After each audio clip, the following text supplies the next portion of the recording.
All right, we might as well start. Welcome everyone. I hope everyone's going well tonight. Let's jump straight back into it. I've just realized my lens is a bit foggy. Do I have something to clean it with? No, I don't.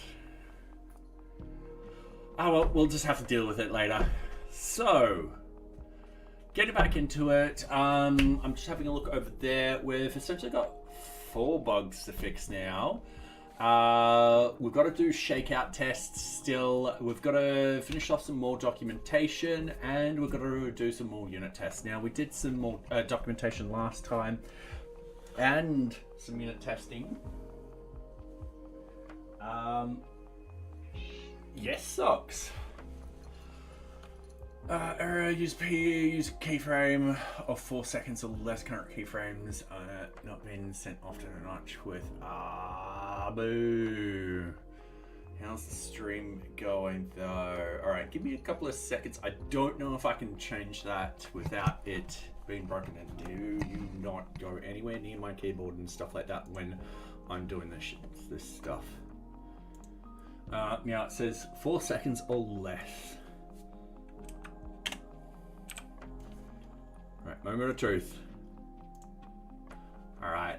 I've been playing around with some of my settings with OBS in the hopes of getting a better stream quality. And Kiara, hey, how are you going? Welcome. I hope you are having a good day. We are also joined here by, if I move this out, Socks, who's very demanding. That she's also very upset that she couldn't jump on my keyboard and mouse when I was changing OBS settings. So yes. Current keyframe frequency is 8.3 seconds. Ooh. Thank you. To begin. Hopefully that works. I probably caused a problem. Yeah, I just caused a problem. But oh well. That's part of the struggle of this stream. I'd make a change and I break stuff and then things get working again. So yeah. So we've got about 4 bugs to complete. We'll probably won't do the bugs today. I still want to continue on with the documentation and stuff like that, because if we have a look in here, request for change documentation isn't in there, and so is common usage. So yeah, if I touch the camera, she will come back. I don't know if you remember or have heard about this, but do you know any Stray Kids? Just wondering, as in like the band?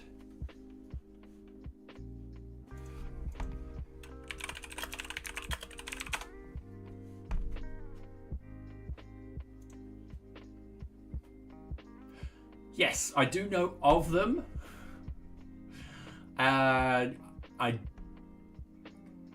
Through probably just listening to radio and probably just random songs and stuff like that, I've probably heard of their songs, but I can't tell you if I just don't know any of their songs. So yeah, but I do know of them. All right, Sucks. Are you coming back and forth? Do you want to be on camera or not? Alright, so yeah, I've got to do some more documentation. Yeah, nothing, I don't hate them at all or anything like that. So yeah, it's just, haven't listened to them. Oh, fair enough. What type of cat do you have? Anyway, for those on ads, oh well, for those that aren't on ads wondering what I'm doing right now, we have ads on Twitch. Don't worry if you don't have ads. Yeah, we do this so no one misses out. Tabby, oh nice. We do actually have a pet channel in our Discord. That's it. All good.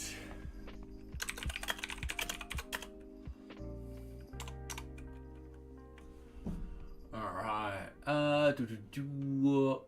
Okay, my stream's finally, for once, healthy on YouTube.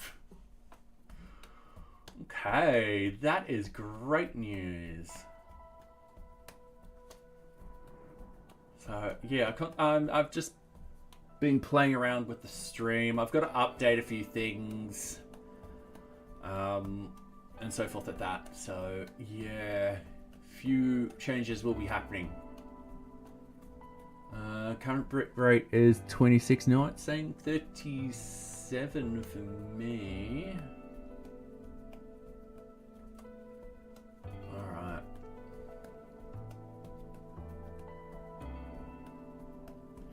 And welcome back. And as the ads finish, Socks talks about. Oh no, there she is. She's back. And welcome back, yeah. So you got a little tabby. Aww. Okay, I don't know if you've seen the emojis, but my partner also has a tabby. That's him shocked, and that's him grumpy.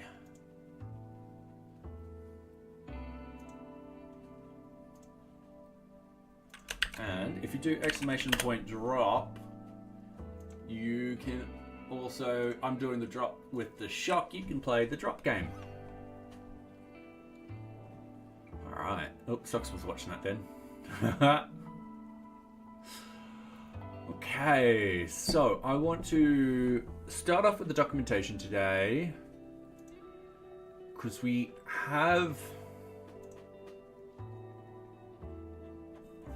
started doing a lot more of the documentation. If we go down to... And thank you very much for the follow. It's okay. There are times where I do miss the ads, so don't feel bad if you say you're getting ads or anything like that. We run the ads every half an hour to stop the pre-rolled ads running. Pre-rolled ads suck. So, yeah. Alright. Documentation, we've got the request for change stuff to do.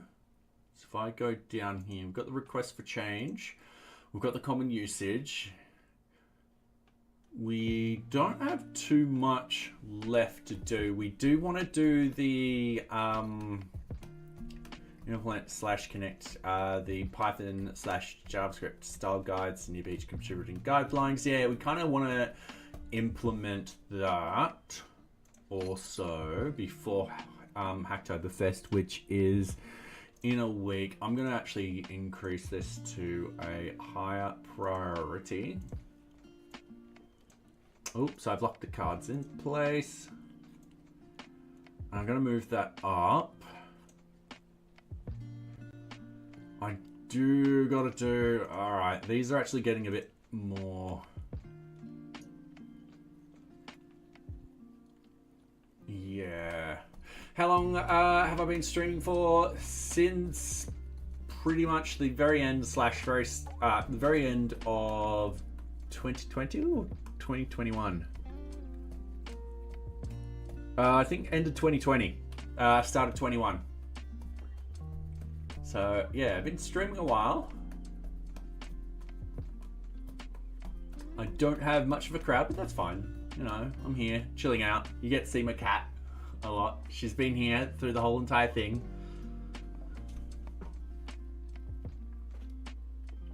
Alright, so yeah, I do want to get these finished this week. Especially these particular ones down here because of Hacktoberfest. Alright, and she's disappeared. And then she comes back. She always does this. Alright. So we might as well start with the request for change. So there's the request for change. We're going to bump over into here. We're in the NearBeach one. We want to open up the documentation. I want to check out that. I'm just going to go over here. We're going to git pull. Going to pull in the latest stuff. I'm going to check out the main also. Make sure I git pull that. Git check out the documentation again. I'm going to git merge the main in. And what that's doing is it's just making sure that the documentation is aligned up with main. That's all. We should be on documentation now. Yes, we are. So we're going to go over here. I'm just going to minimize everything. I'm going to open up just what I need. So the documentations. Now this is part of basic usage. And then we want requests for change. So we've done requirements and all of that sort of stuff. So I'm opening up requests for change. We just need to go through and yeah, just write some quick documentation. Nothing too extreme. We'll get the basics in first and then we'll work on elaborating later. It's okay, even if there's no people watching right now, and then you keep trying. Yeah, eventually, yeah. Yes, so I do coding. Mostly on stream, I do a lot of Python and VueJS. However, I do a lot in the 9 to 5 is mostly .NET stuff. However, I do PHP, I do a little bit of React, but not much. Not much. It's at that point where I just get away with it. Nothing complicated. Let's just say that. What else do I do other stuff too. I don't like to stay on one language or framework. I like to try a lot of them because a lot of them have different ideas and so forth like that. So, yeah. All right, requests for changes are used to notify all stakeholders of a deployment and its processes. These are usually managed by the change of advisory board and should detail out which responsibility falls on which users. Should also note exactly what time a task will be implemented and how long it will take.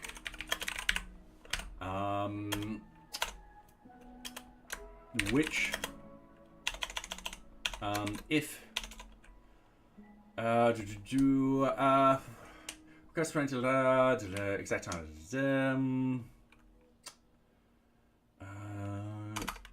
You can use NearBeach's request for change to plan. Actually, no. Once again, I'm not going to elaborate on a lot of this.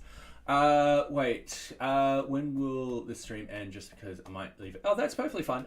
So it's currently, I think, 10 to 7 at the moment. I will probably stream till about 10, so 3 hours. So, yeah. Coding hard. You must be talented. I can't code for the life. It just takes practice, really. Yeah, I'm always learning, always improving. So yeah.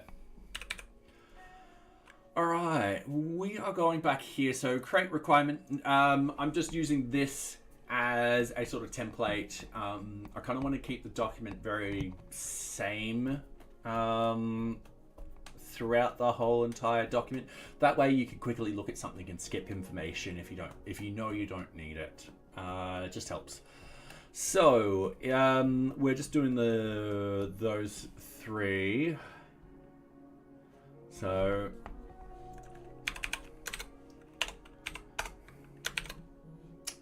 I think it's that. No, it is that. Yep, there we go. In the navigation menu, click on the yes, I do live in Australia. I live in Melbourne. So yeah. I am just gonna bring that up there for a second. Actually, no, I can't do that. Alright, no problem. So I'm just organizing tabs and stuff like that. I'm trying to... I'm just going to copy this. Once again, for reference.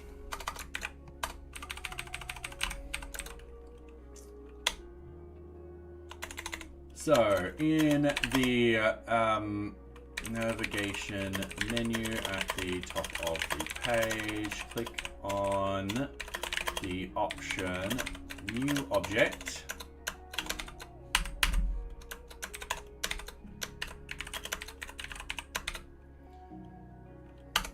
And then we do something like that. In the drop down, click on the option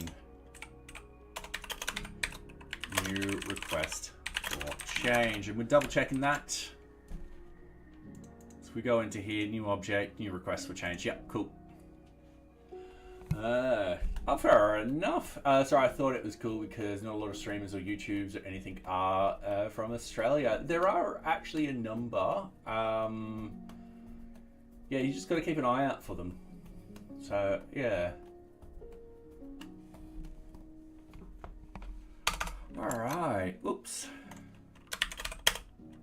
The new request for change wizard will load, fill out the, now this is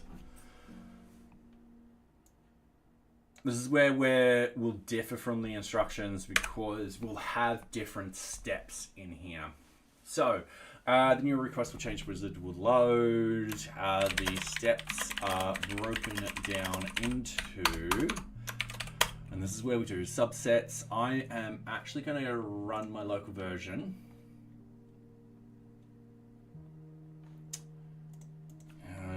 Just because I don't want to accidentally show production.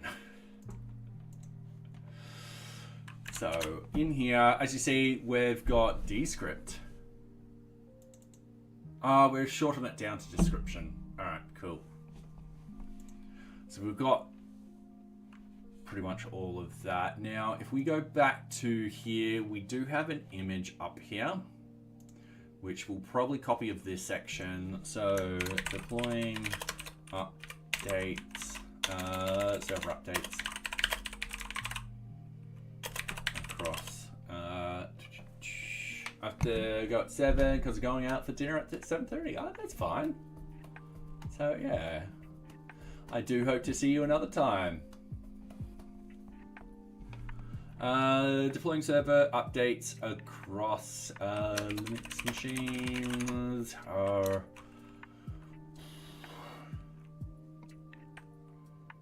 Trying to think of what a good sort of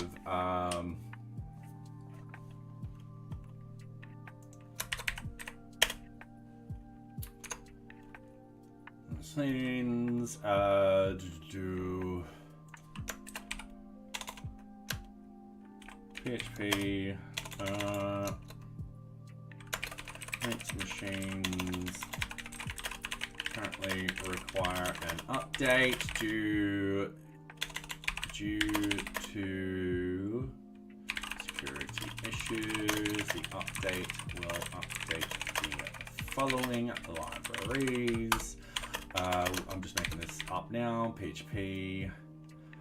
Oh, this is where we're. Ooh, wrong one.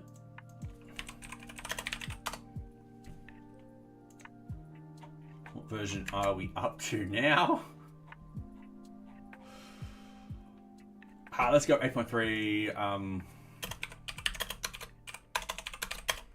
8.4, Apache, and Linux kernel. All right, cool. These don't usually have. Oh, all right, yeah. We're actually gonna probably change this in 032, but I'll leave it like that for the moment. All right, can I take a photo? Can I take a? I don't know if that. Let's go copy. Oh, I should have done download. Damn it. All right, I'm gonna cheat. I'm just gonna do that. Give me a couple of seconds. I'm gonna take a screenshot. I'm hoping to get, yes, that's what I wanted. Let's go download. Let's actually put this straight into the source. Catch up later or another stream. Yeah, thank you very much for being here. So yeah, hopefully I'll see you again soon.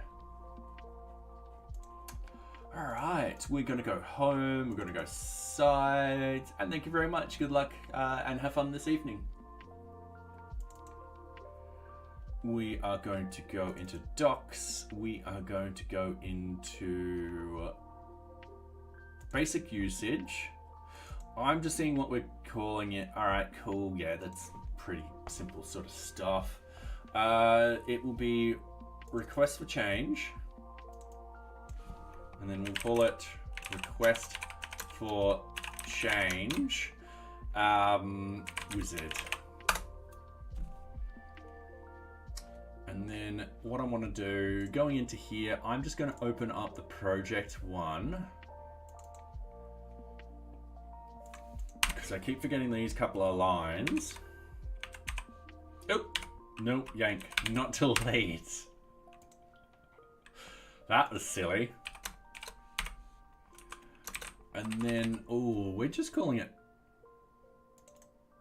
Let's just rename this. Will be called RFC. Oh no, request.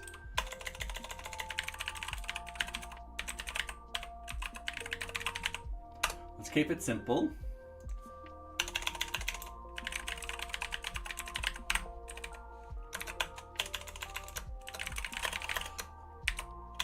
Alright, screenshot of the request for change wizard. Easy done. So, just going to minimize that. In here, what we've got is description.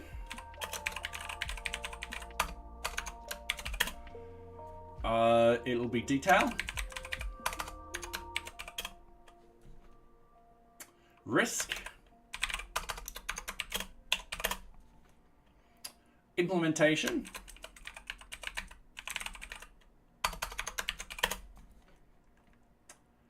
Back out. And test plan.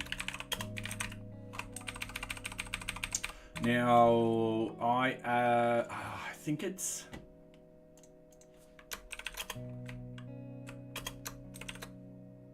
No.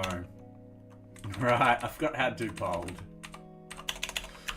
Give me 2 seconds. Sphinx, markdown, bold.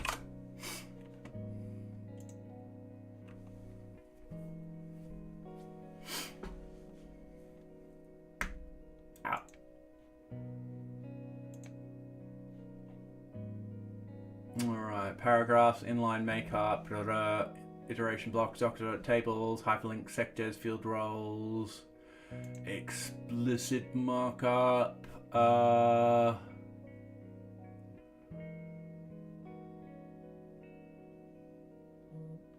Probably not what I want.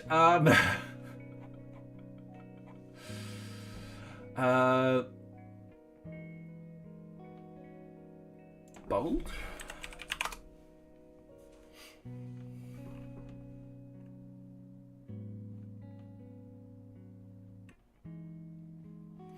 Okay, I might have added in a space which I didn't need.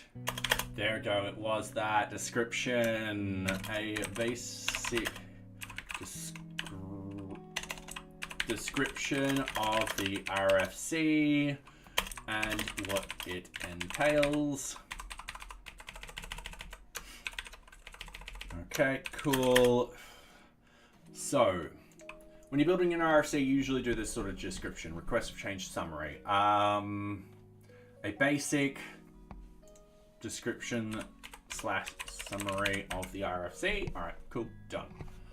Then you would go into next, and then you'll deal with the details. So, request for change type is detailing the priority of the RFC, along with those responsible. Okay, easy done. So the risk. So usually here, sometimes this will be high. So if you're deploying security fixes, emergency if there is a patch that needs to go out right now. So for example, let's say you've there's a a massive issue, customers are having problems and stuff like that, you've got a fix ready, it needs to go through that pipeline. An emergency would literally be that sort of case.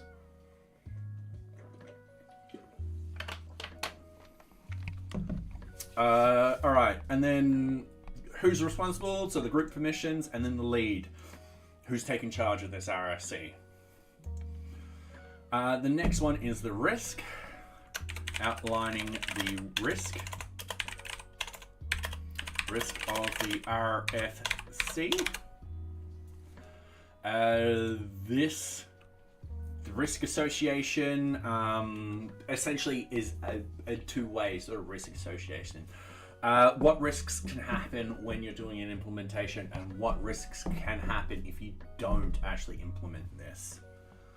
So outlining the risk of the RFC and the implications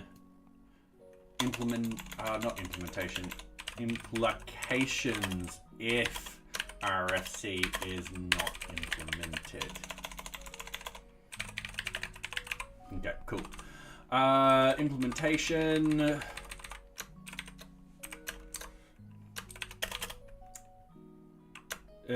Outline of the process around implementing.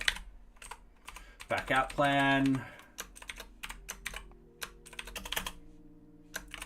Outline of the back out plan if something goes wrong. So you always sort of had this, and usually it's very, very generic. It's like, all right, cool, we take a snapshot of the database, we work on the new database, and then if something goes wrong, we shop them and stuff like that. Or another way would be you back up the database. If something goes wrong, then you restore from that database. Something like that.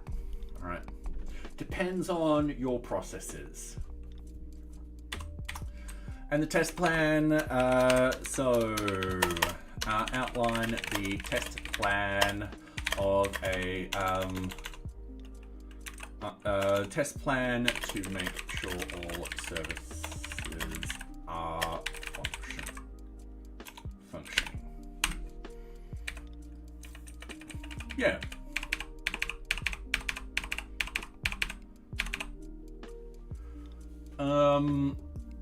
So this is going to be very, very basic at the moment. Once again, we're going to elaborate a little bit more a little bit later on. We're probably going to get some feedback. We're going to get people being like, oh, I don't understand that. Can we get some more information about that? And so forth like that.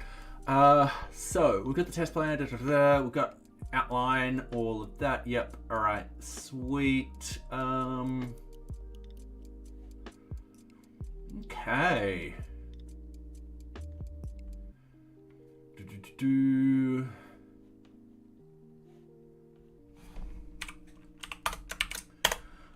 And then we should go fill out all the fields with appropriate information.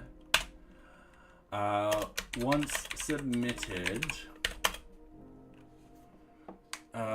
any team leaders will be notified of the request for change. Any team leaders, if applicable, will be notified of the request for change. All right, cool. So that's pretty much it that we need for that one. Yeah, not hard at all. Now, add documentation. So in here, we've got that search. It's essentially just all of that. It's the same as that.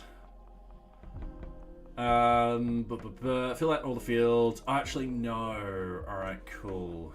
Hang on. With the appropriate information and submit. Once submitted, a draft RFC is created, and the page will redirect to it. will be redirected. The page will, let's write this again. Okay, once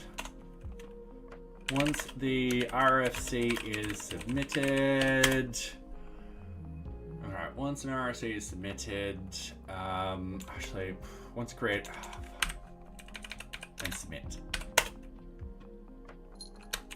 you will be redirected to the newly created RFC draft.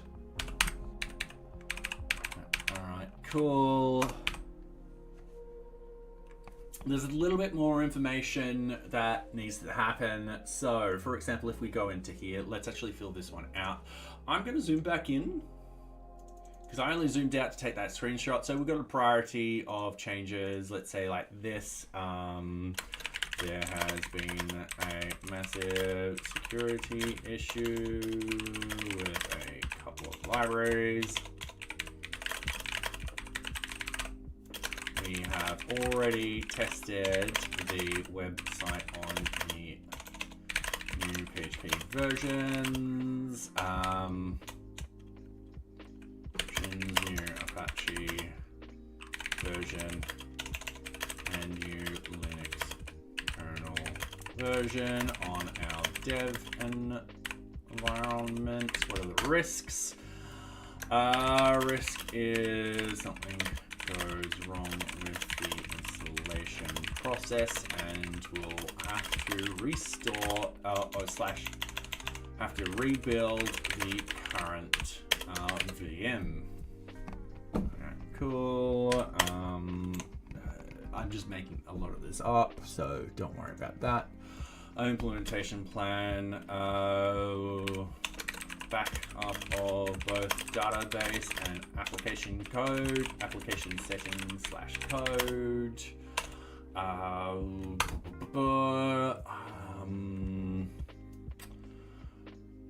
Actually, what actually happens first is apply website maintenance, backup settings and codes, and then you deploy update scripts. That's pretty much it. Reboot and shake out. So yeah, usually this is very, very short. Backup plan, so if something goes wrong, restore the VM to snapshot. Cool. Test plan, basic website shakeout, testing noted in PHP Center. Alright, cool. And yeah, when you create it, you'll be able to do all the run sheets and stuff like that down here. So the new change tasks and so forth like that. So we've got to tell the user, listen, you got to do this after you created it. Fill out the alert and create. You will now be able to create the run sheet by adding in change tasks. Once completed, submit the RFC for approval. That's pretty much it. We're definitely going to elaborate on a lot of this. Once again, I'm just trying to get the helicopter stuff done. I need to find people's pain points with this documentation and fix that up. So we're going to jump over here. We're going to go search for... We're just going to copy this. Because I'm feeling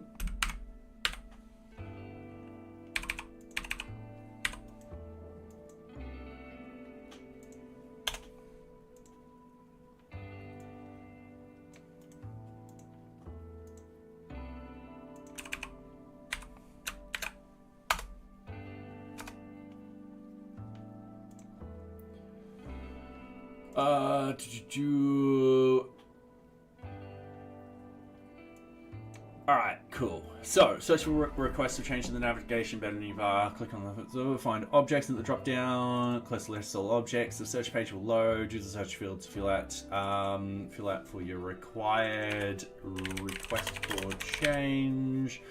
No, it's ready to consider wildcard in the search. That's why we copied and pasted. So, yeah.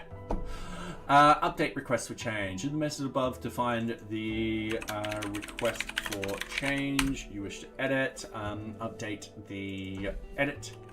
the request for change, and once completed, click on the update request for change button. All right, cool. So that's pretty much it for that. We do got to go down here. And deal with the change task. So, creating a change task. Assumption.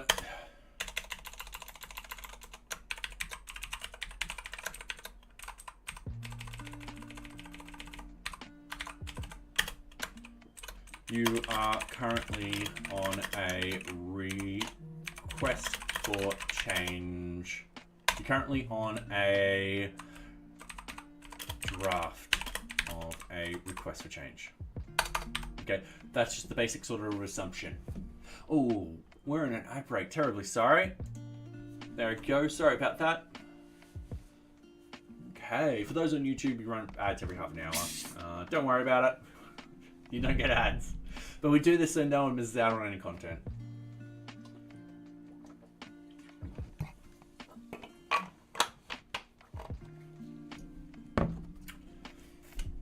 Okay, welcome back everyone. And I accidentally knocked my little volume and the music got really loud. I was like, oh, not complaining about this song. Hopefully the music's coming through well. If you can't hear the music, just tell me. I will adjust it accordingly. So we're assuming that, yeah, all right, cool. So we want to go down here. We actually want to take a screenshot. I want to,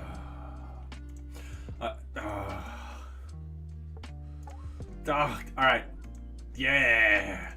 What we want to do here is we want to go change task screen. This is the not change task. Sorry, this is the run sheet. And Nocturnal, how are you going? Hopefully going well. Welcome, welcome. How's the deadlift going?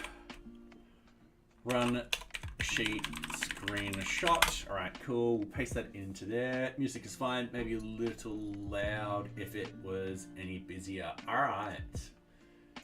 We can adjust it down ever so slightly. There we go. Okay, getting back into this, I'm just going to jump all the way up here because I keep forgetting all of these. I really should learn this one off by heart. Let's do that.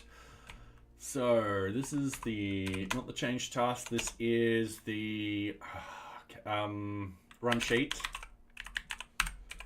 Screenshot of the run sheet under the request for change. Okay, easy done.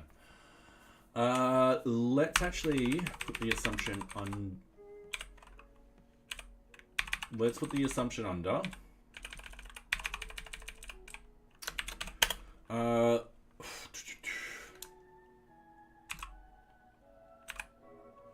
Under the run sheet section, click on the, and it's like it creates a new change item.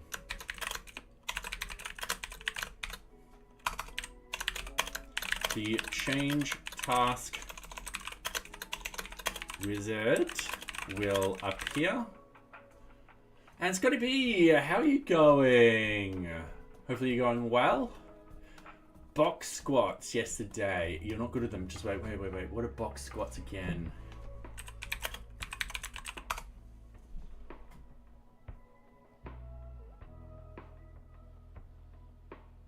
Oh, okay. Yeah. So you briefly. Okay.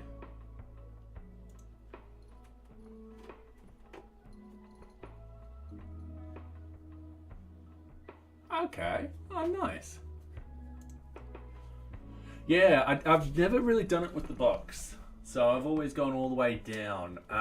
Fun story. I kept ripping my pants at the gym because of squatting. There was one time, it was a really loud rip, and I was down. It was actually getting towards where my limit and stuff like that, and I've heard the shorts rip, and I've gone, fuck. And of course, a couple of people have turned around a little bit worried. And I've come up, they've asked me how I'm doing. I'm like, I'm fine, the squat was fine, I've just ripped my pants. And I was wearing bright red underwear that day with black shorts. So yeah, everyone had a good laugh that day. So yes. Got snatch grip, deadlift tomorrow, which fair enough. You need bigger pants or smaller ass. Yep. Yes. And it was common. It was actually well known that I would go through shorts really, really quickly, like a month or two. I would absolutely just destroy them. So yeah, I was always squatting. So yeah. The booty is too powerful. Yes, it is. So yeah, many people have seen my ripped pants before. Carried it back up. Yes, luckily, I had to change clothes. Because this is back years and years ago when I was working at the university, and they had a gym there, and that's where I would usually go. So yeah, I haven't done many squats or deadlifts in a couple of years, and the reason's is just my shoulder. I just haven't been able to sort of get the arm actually staying there properly, which becomes a big problem straight away. So yeah, that and deadlifting too. I'm not deadlifting with that shoulder yet. Definitely no. So yeah, hopefully it'll be several months I will be able to do something like that. So yeah. Even just doing with the bar just before getting the surgery, doing that was also very hard. Glad I had the surgery. That is so much easier to do now. I haven't done it with the bar yet, but yeah. Not overly pushing myself yet. So I'm just doing the exercises the physio has given me. I've got a couple more on there too. There's one where I've got to get the, I'll put this on the full screen. We'll come back to programming. I've got one where I've got a couple of my bands, and I essentially put them in there. They're a bit loose, and I step forward and I just hold it. And at the moment, my arm's like shaking and stuff like that. So yeah, it's funny, it is a decent workout, but getting back the strength there is going to be a bit of work. I will be visiting the gym hopefully tomorrow. Oops, socks, be careful. Oh yes, and don't forget to drop, we've got to beat Nightbot. I'm doing Shell Shock.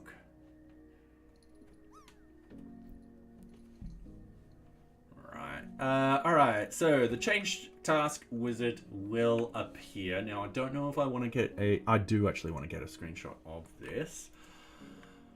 So I'm going to take a screenshot. It will let me do the whole card. Because I just want what's appropriate. There. Alright. I'm just going to download that. That's going to be change task screenshot. I'm going to say change task wizard screenshot. Careful, socks. Socks, I can't actually see what I'm clicking on. Thank you. She's actually helped with the camera then. She actually pushed it so I'm more centered. Bottom's cheating again. Yeah, I know. It's because... yeah, I do like that toggle emote. I also love it when it lands in the snow. Just right. So you just see the ears flapping around and his face. She's helping, yes. She actually did something smart the other day. To everyone's shock. So I've got a tall boy. For those that don't know what it is, chest of drawers. Alright. So I've got a bunch of drawers in here. Let's just do handle there, handle there, handle there. But I've got a void in here. Oops. And on top of the tall boy is Socks's bed. So there's a bed. Now I tend to put the treats in here. So there's a big bag of treats in here. Alright, so that's the basic setup. Anyway, this drawer was... oops, Socks, off the key, mouse. This drawer was actually out. So I'm just going to color that in so it looks like it's out, because we're putting stuff in that drawer. And Socks actually got off the bed, jumped into the drawer, and then jumped up here and started pouring the treats. And we were just like, wow, that just seems way too smart for Socks to do. We were very impressed. All right, I'm gonna move this one in. I'm just gonna go image. We want to go change task wizard. Oh yeah, I did spell that right. Screenshot. .png. What we want to do is add in a width of 600 and an alt. Screenshot of the change task wizard. And then down here, what we want to do is, so we can go over here. We'll state out, fill it out appropriately. I had to take the boys to the vets for checkup today. I was trying to put Mocha and knock my glasses off to get away. Like, how about some blindness? Never underestimate an animal's cleverness when it comes to food. Yes. Yeah. Except Socks sometimes. We've seen treats put right in front of her and she just can't find them.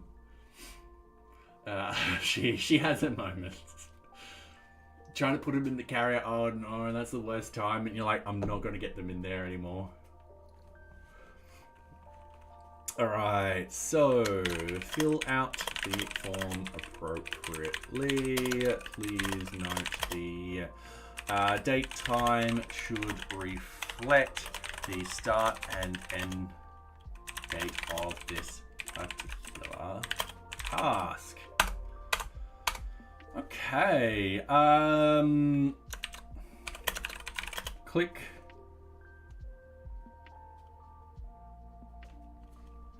either of the add buttons to add the change task. All right, your only time latte is smart when it comes to food. Yeah, anytime he has a dumb and super, fair enough. Some weight though, so the diet's weight, oh nice. Patty's on I do believe a very healthy sort of weight, so which is good. He's still a bit skinny, but nowhere near as skinny when I first got him. So yeah, and he does eat. So yeah. All right, click either add buttons to add the change task. All right, cool. And I think that's pretty much it.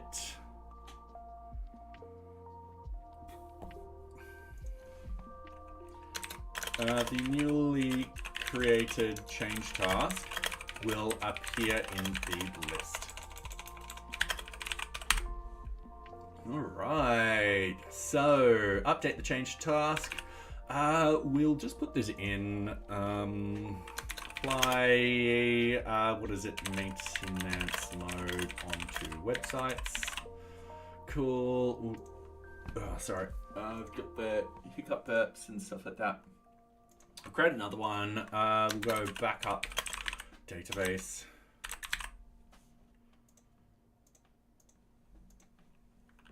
Save and close. And I'm just going to take another screenshot of this. We are going to download and we're going to go run sheet items screenshot. Oh, actually run sheet list. Let's actually do this a little bit smaller.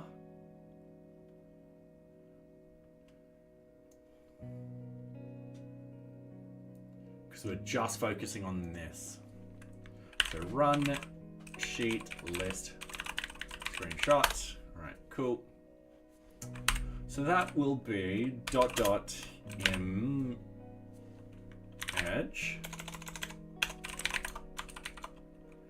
That'll be run sheet list screenshot.png.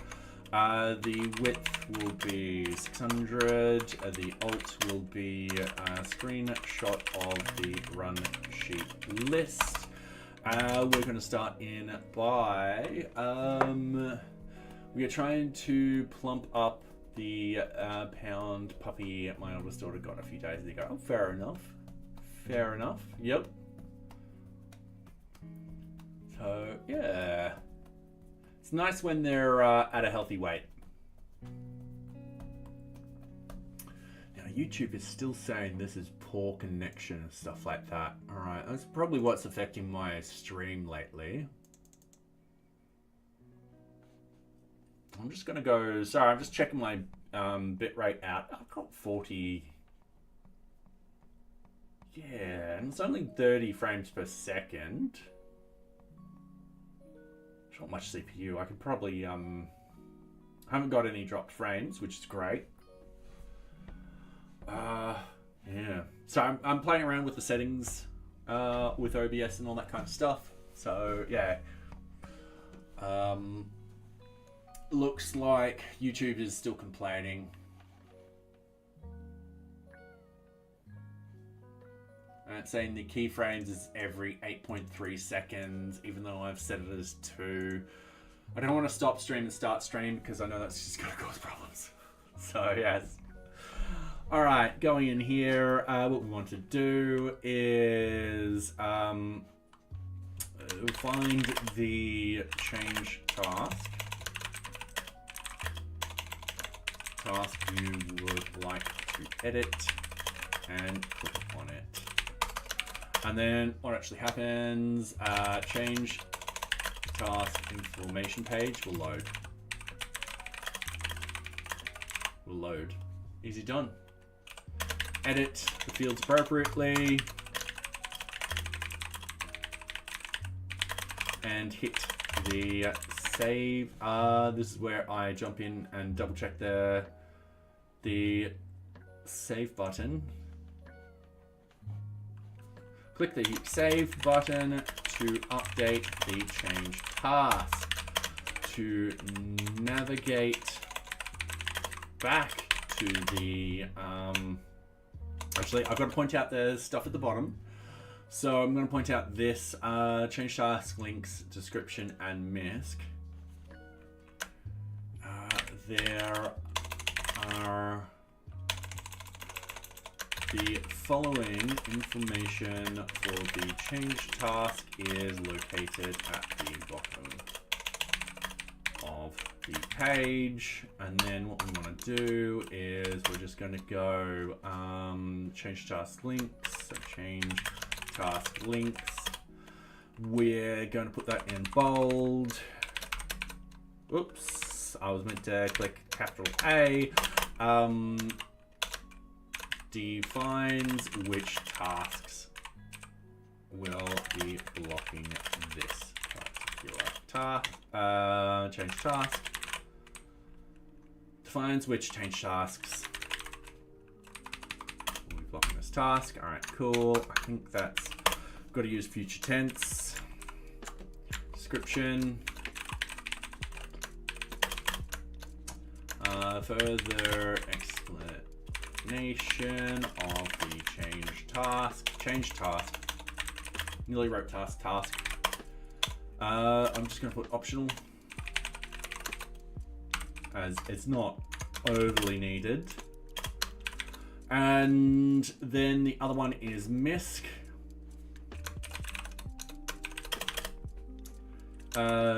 Defines if there are any, if there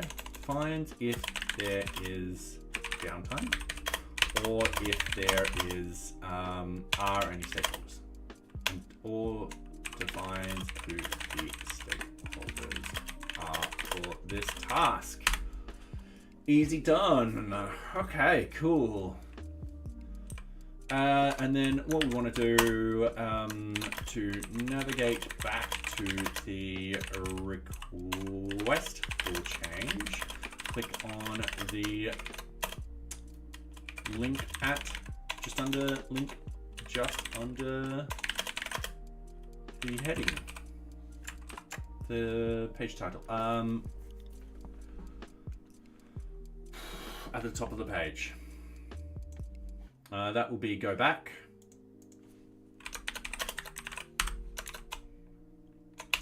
At the top of the page.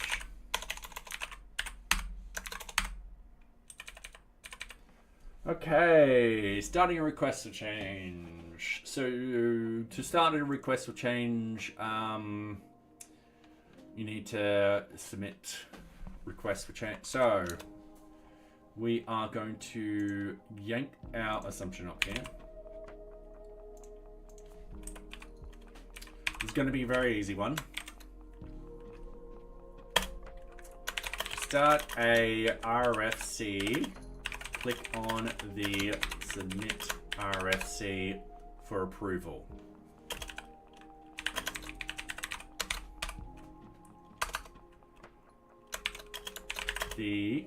And I'm forgetting to do my little dots, so it won't work. The RFC is sent to all team leaders within the assigned groups.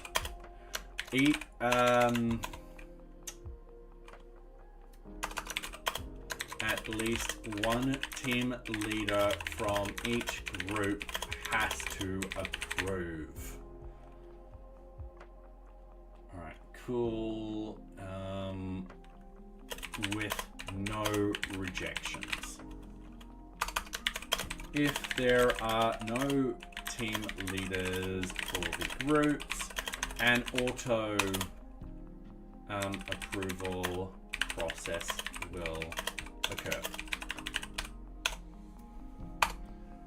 And that's pretty much it for that one.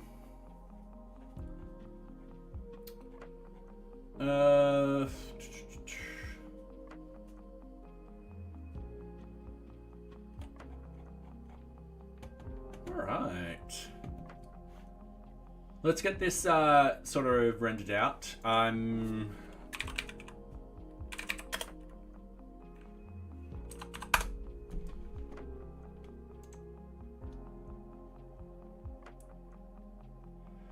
I know. Was that one it? I think that was. I think it's Sphinx Auto Builder or Sphinx Build source directory, output directory. That's it. All right, cool. Going back into here, we've got. It's going to cancel that one. I've got to remember. All right, Sphinx Build HTML. The source directory would be the docs, and the output directory would be the. I think I've just got HTML, or did I do something in here last time? No, I deleted the thing. All right, not a problem. So make directory, HTML, easy done. We're just going to go Sphinx build again. We're building HTML. We're doing it from the docs to HTML. Now we've got a couple of warnings. We're going to fix this up. Yes.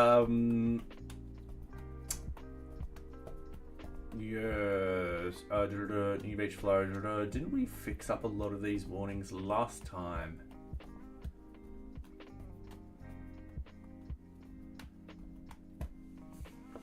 Possibly not.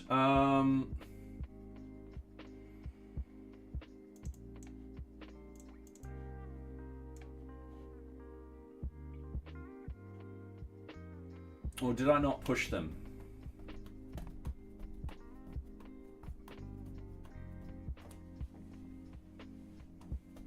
Or have I done something wrong? Let's do a git pull just in case. Yeah, I've got everything. Cannot pull rebase. Actually, git status. What commit am I on?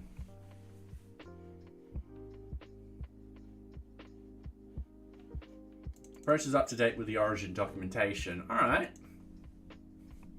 We did do a git pull before. Yeah, I did do a git pull before. All right, let's go from the top down. Let's just fix up all of these. We might as well fix them up and then have a look at what we've rendered out. So 00 about features.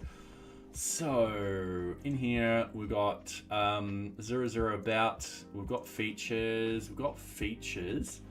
So duplicate label features, other instance in 00 about features.rts.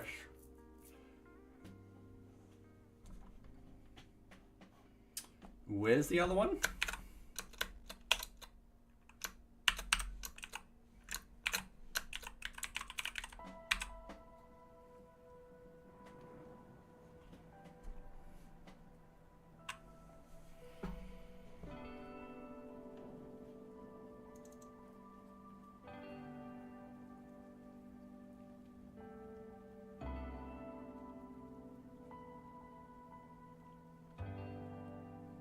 Not somewhere else. Ah, done the wrong file mask. RST. We've got MISC features, which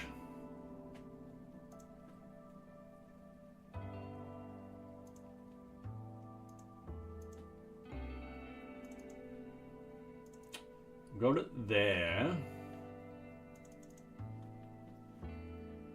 Features are the auto select label.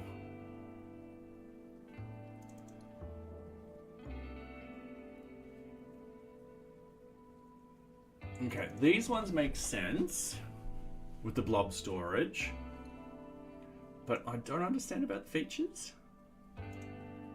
Unless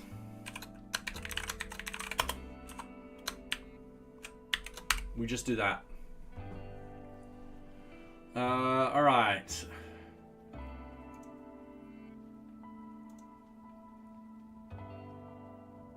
So the next thing I want to do is the blob storage stuff. I'm pretty sure I did this last time. This would be installations, different blob storage, use AWS storage, yep. Use Azure blob storage, yep. Blob storage.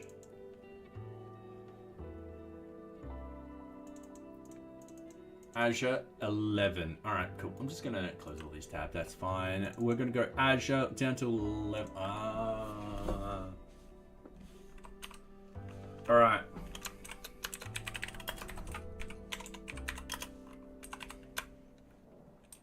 We're just gonna cheat like this. That's fine. I'm not gonna spend too much time.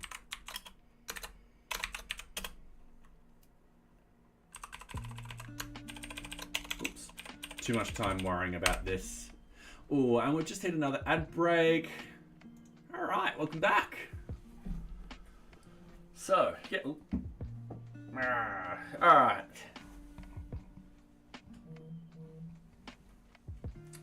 Hopefully everyone's going well. For those on YouTube wondering what's happening, we run ad breaks every half an hour on Twitch. The idea being is there's just sort of horrible pre-rolled ads which absolutely suck.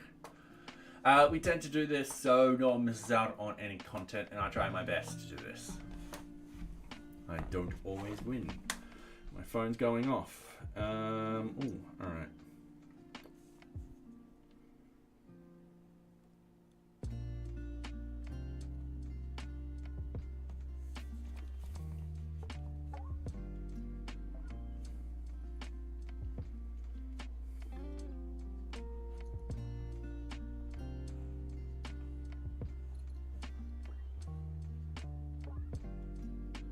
Sorry about this. Just following up with a thing. All right, cool. All right. How's YouTube going? Oops, socks. Tap. Oops. I am just gonna show socks. And welcome back, everyone. You get to see socks cause trouble. She's like, I'm not causing trouble. What are you trying to do? All right, so we're just done that on that. We're going to do Minio wanting a duplicate label. Yeah, we'll Minio. So we'll just go Minio instructions.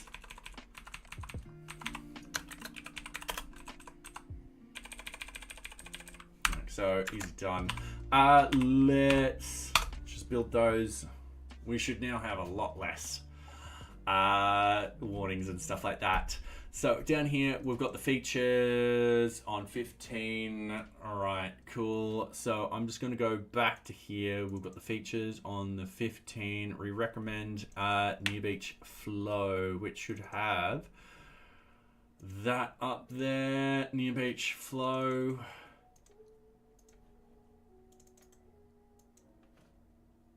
I think I can't read. Undefined label, basic usage index. Oh, hang on. I've got the wrong thing here. So basic usage index, that will be down here. That will be, if we have a look at this, it's no longer there. All right. All right. So once you're ready to use NearBeach, please refer to the basic usage under these documents, under this documentation. Cool. I think that's it. And then when we compile everything's working. So we are going to now open that up. So we're going to go into sites, NearBeach. There should be one called HTML, an index, and that will open up this lovely index. So with this, what we're going to do is we've just written request for change. Here it is. It's looking lovely. I will say it's looking really nice. Okay, I'm actually happy with that.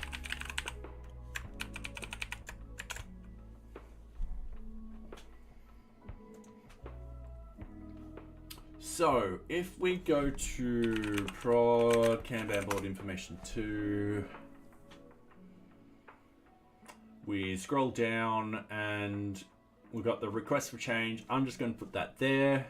Another thing I'm going to do is I'm going to go git status. I'm going to go git add everything under docs, git status. We're going to ignore the HTML stuff. That's not, we don't want that in our code. All right. So git commit. Here we are updating the request for change documentation.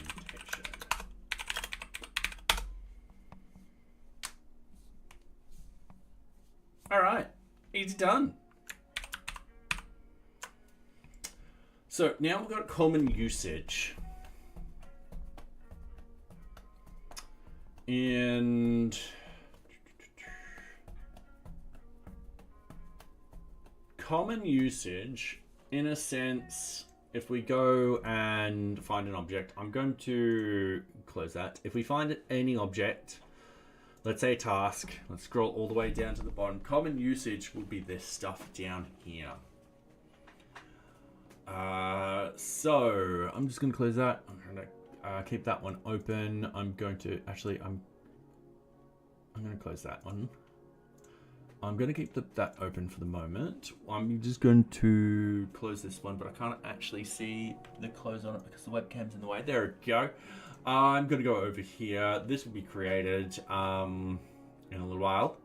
If we go common usage here, we're going to add group to object, assign customers to objects. These are all the stuff that we're going to edit in this. Ooh, another thing that I forgot to actually do and check, and I'm going to have to do this very, very quickly, and might have to do another commit. Give me a couple of seconds. I'm going to minimize everything. The headings and stuff like that. So with NearBeach, we've got the docs, we've got the, oh, be careful, socks.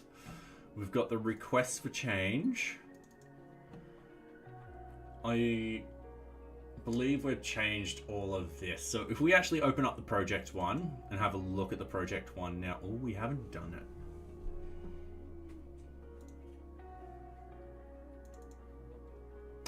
If we actually have a look under the administration tasks, for example, first time setup, we've got this set up correctly. So we're going to implement that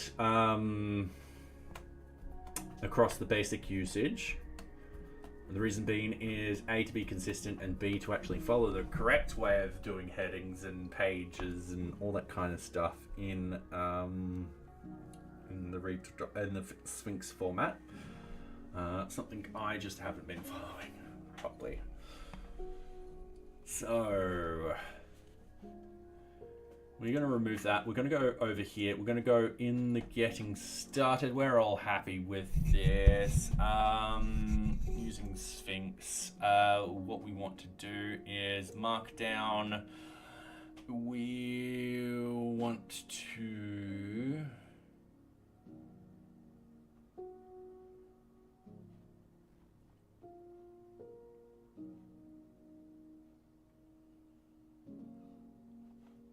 no, we're using restructured text.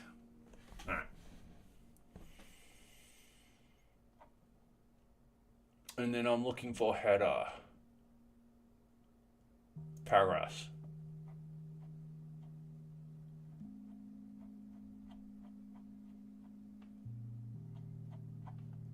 Okay.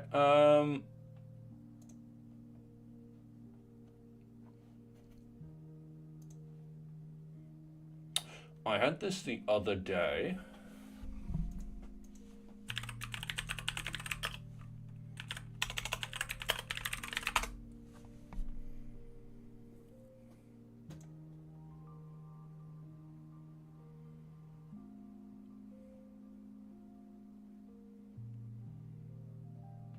Sections. This is a header. For parts. For chapters, for sections, yeah, all right, cool. So we've got it for parts. So however we did it, that will be a part. And then we do the equals and stuff like that. So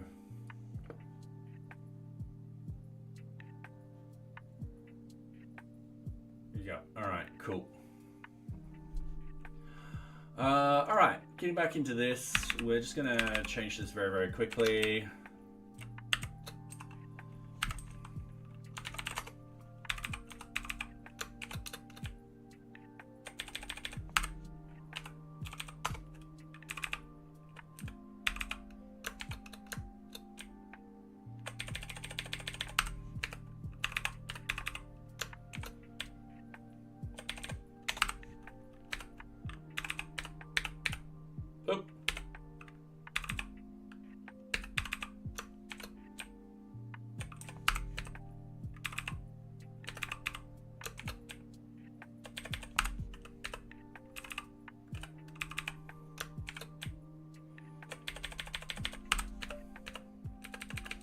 All right, that was as simple as that. That will render things out a lot nicer. We want to be consistent with how we're doing the documentation. So yeah. I'm just gonna do something like this, delete that, and then we want to do one above. Oops. Delete that, do one above.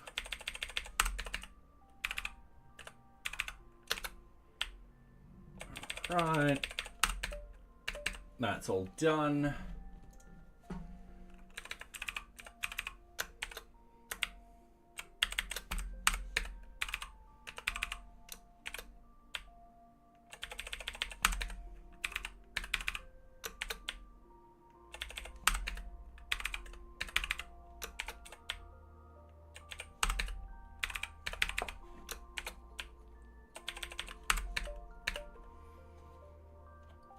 Okay, first time setup, we're all happy with that. Let's go through. I'm just going to go from the top down, common usage. Oh, yeah, all right.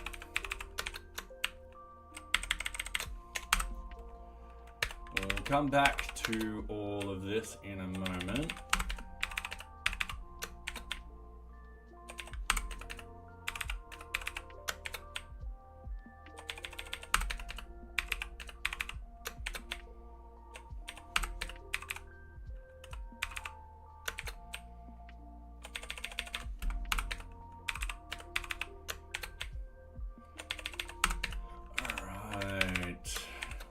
About them, all I'm hitting, for those wanting to know, is I search for it initially, just 2 hyphens. I'm just pressing N to find the next one, and then DD to delete, and then N to hit the next one, DD again, and then I'm hitting capital O to insert a new line.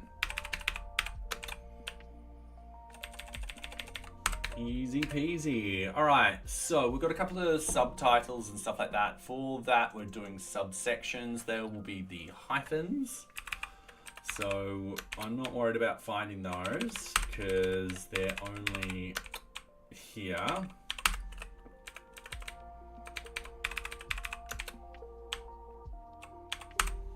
Like so, pretty easy things. All right, cool. So we'll be coming back to this particular one. Let's actually clean up the customer CRUD.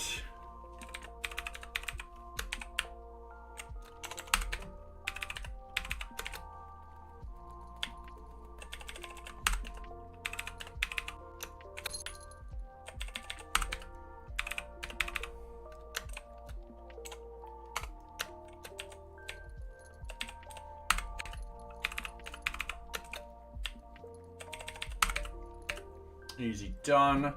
Kanban board. Oh wait, hang on, yep. Got the wrong one. There we go. All right, cool.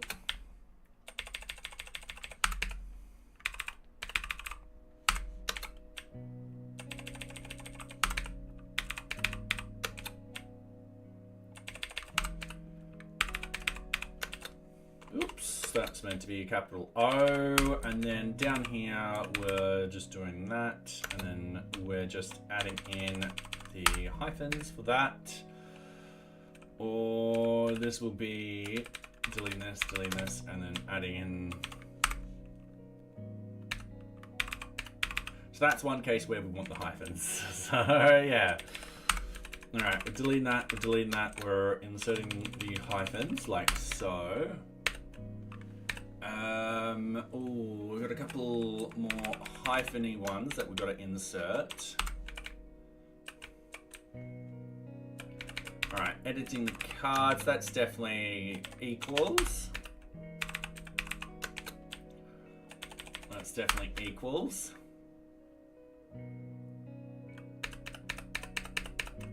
And we're back at the top. All right, cool.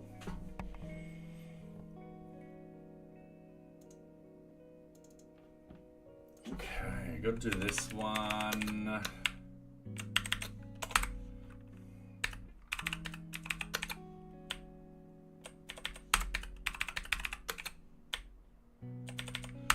joys of fixing up your past mistakes.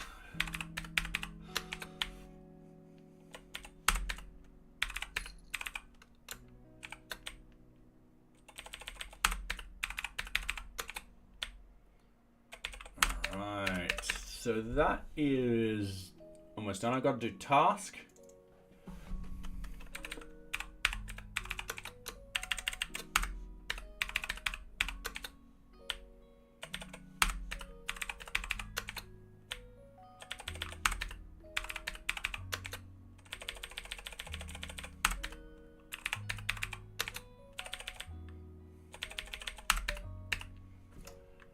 Alright, so all of those should be done. Now, what I'm going to do is deployment and all of that. I think I did deployment and all of that last time. I'm just going to go get status. I'm going to remove the HTML file purposely.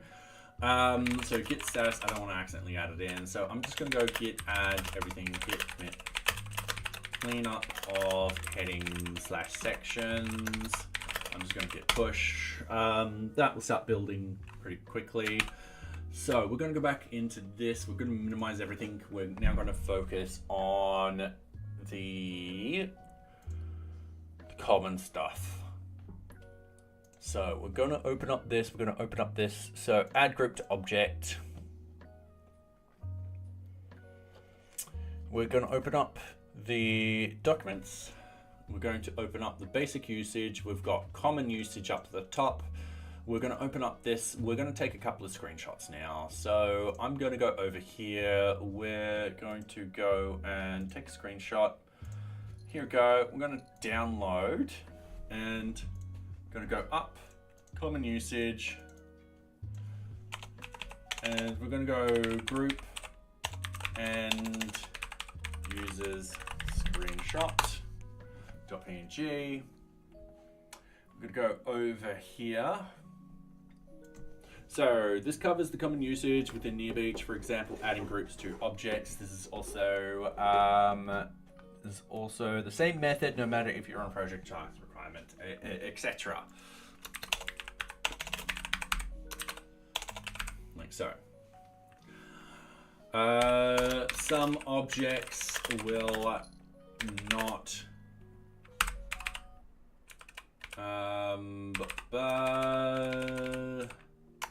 some objects will not contain certain functionality. For example, you can't add / remove users or groups from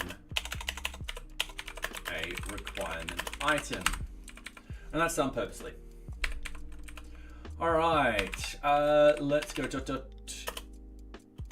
image, I think it was, and I'm forgetting, it should be group and users screenshot.png. What we want to do then is width is going to be 600, and then alt screenshot of the groups and users section. Now we are actually going to yank those 3 lines if that's correct.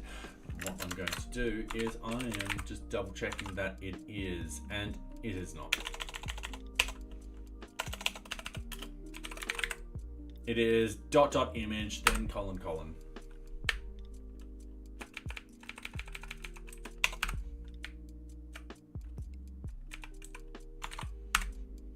like so. All right. And yanking those 3 lines. I'm just going to paste it there. That'll be perfectly fine. So, oops, I don't know what I pressed then, but that did something cool. So we're going to do here on the group and users tab, click on the, now double checking this, add group to, and then we're just going to put object button. Now I'm just having a look. All right, cool. So it'll do something like that. And then what we want to do, the add group wizard will appear. All right, cool. So that will be something like this. We just want to take a screenshot of that.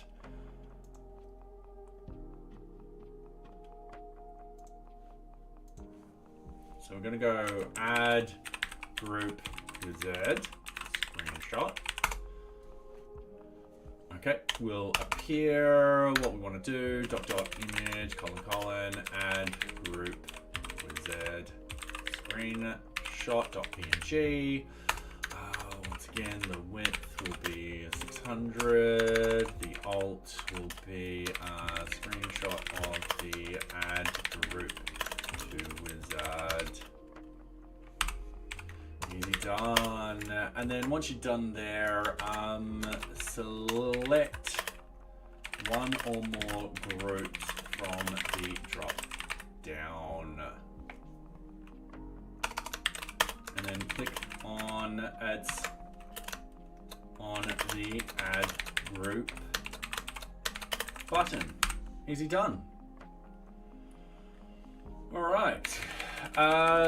This one's going to be pretty similar. So on the group and users tab, click on the add user to object button, and then what we want to do, the add user wizard will appear, and what we want to do is we want to do exactly that. We want to add we're just going to go take a screenshot. Going to download this, and it'll be add user wizard screenshot.png. So that will be image add user wizard screenshot.png. The width will be 600. The alt will be a screenshot of the add user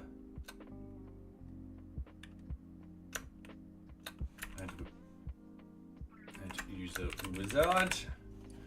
I just realized I made a mistake up here. That is add group wizard.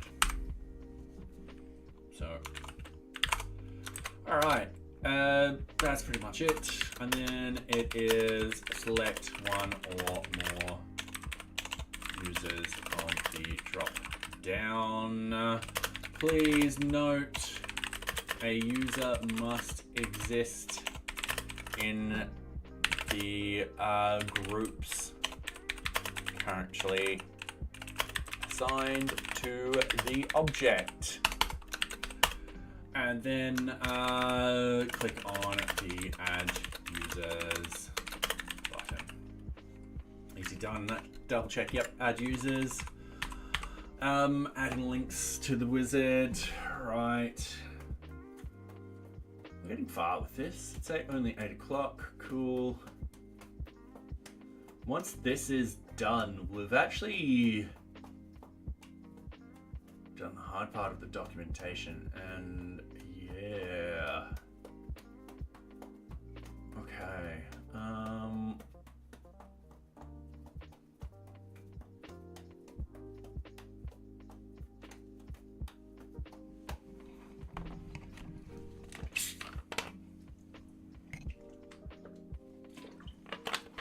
Okay, sorry, just give me a couple of secs.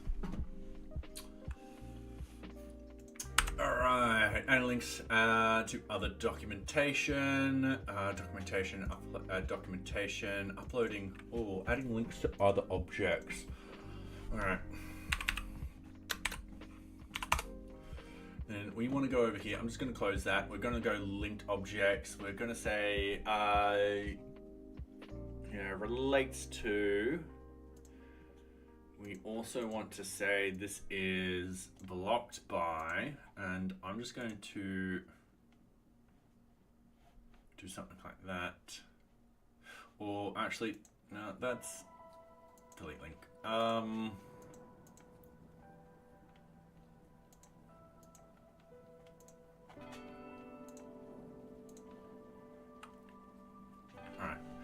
While Socks is here, but no, you can't just suddenly come back when I move the camera. She's like, but I was doing my job. No, you weren't. She's like, but what are you doing? Alright. Just getting in the way. For those wondering why I'm moving around quite a lot, I have a cat in between me and the screen. And she walks off, and then when I do something like move the camera or touch it, she comes running back and does the same thing over and over again. Alright, so I'm going to download this. This is, this will be link object screenshot. Easy done. So we're going to go over here. We're going to ... image, ... link object screenshot .png. What we're going to do is width. It's going to be 600. We're going to go with the alt being screenshot of the linked objects. We're going to put in a definition. So linked objects are other objects within NearBeach that currently, and I believe it's that, so if we just pick like project or something like that, here's the relates to blocked by, currently relates to the object, is blocked by the object, is currently blocking the object. We've also got, so that is sub-object of current object, is parent object of the current object, has duplicate object of, is, so has duplicate object, is duplicate object of the current object, and is duplicate object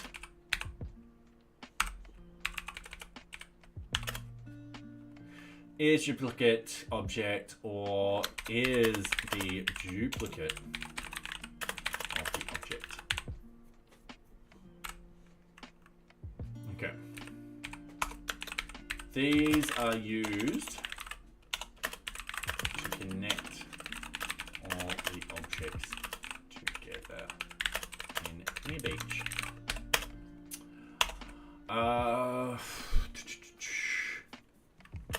An object can have many complicated connections within NearBeach.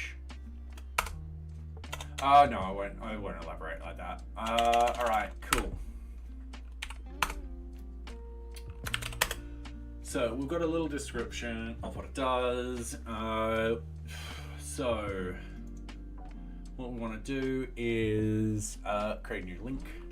Click on the create new link button, and the link wizard will appear.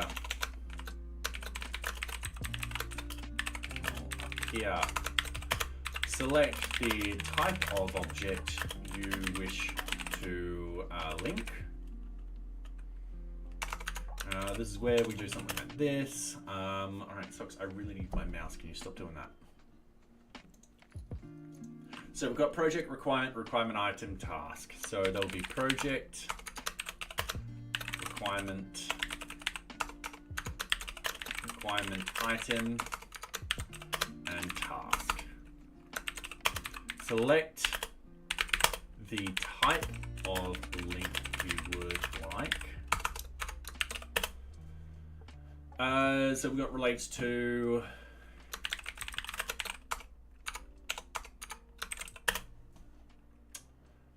is blocked by, is blocking, sub-object, parent object, duplicate of has duplicate. All right, now has it really been half an hour? Holy hell! All right, cool, no problem. We are back on our time. So yeah, we're getting this slowly done. It's a lot of work, which is why I put it off for ages. And I was like, I don't know how to actually write this out to people and so forth like that. And I'm like, all right, cool. No, I'm just going to do basic stuff and just get it over and done with. It needs to be done. So yeah, there's still. This is a big one.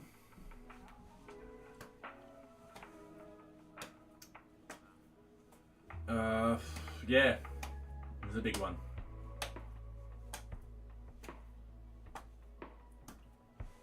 Because then we got to do the download, the documentation. That one's 3 parts. And then we've got to add customers to object. That one's. Then creating new sprints. And then we've got signing tags. And yeah, it's a lot of stuff I gotta write. But we're glad once it's done. So, yeah, this is just me ranting about documentation. Alright. About 5 seconds left. 3, 2, 1. Alright, cool. Welcome back, everyone. So, select the type of link you would like. System will search for all appropriate objects. Tick those objects you find appropriate. Alright, system will search for all appropriate objects and display them in the card format. Use the search all pages to filter for the data you require. Tick those appropriate. Filtering / changing pages will tick those are appropriate. I have to note, whoops.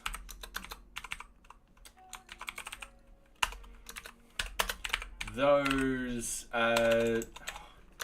changing pages or applying a filter will not remove those.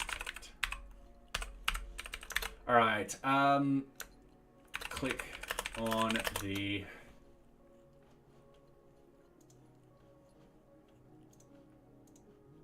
it'll be save changes button at the bottom of the model to add the links. All right, cool. So that is adding links to other objects. Actually, I tell you what, I'm going to break this down a little.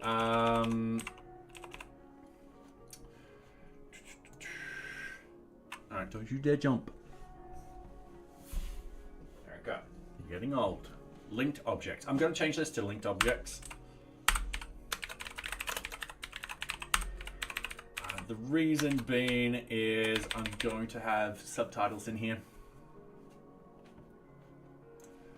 Alright, cool. Add link to current object. That will be a subtitle. Easy done. Remove link from current object.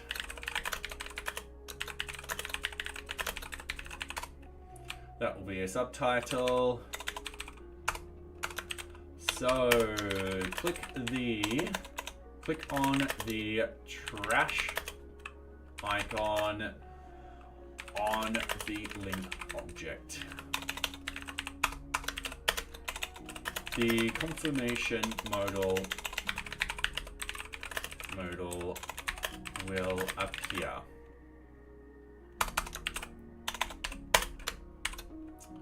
If the connection is a block connection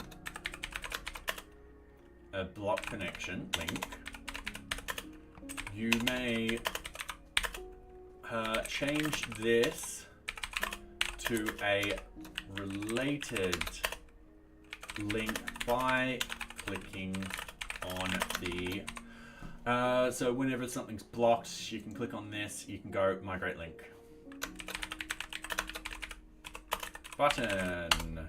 That's to save you from deleting the block status and changing it to a link. In the future, what we'll probably do is we'll think up a better way of implementing this UI UX. Yeah, we'll get some feedback, see if we can do this better. Otherwise, clicking on the delete button will remove the link. And that's pretty much it for that. You got credit. Yeah, now let's do documentation. So I'm going to upload a document. We're just going to upload, let's say this particular one. Let's say profile picture, .jpg, easy done, upload. All right. Oh, that's not working at the moment because I don't have Minio running.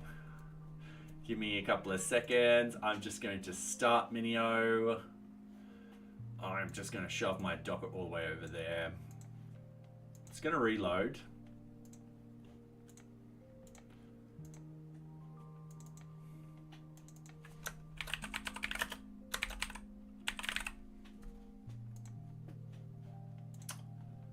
Going to add in a simple folder. Link to NearBeach. Link to, let's say, Microsoft. Let's say link to external documentation.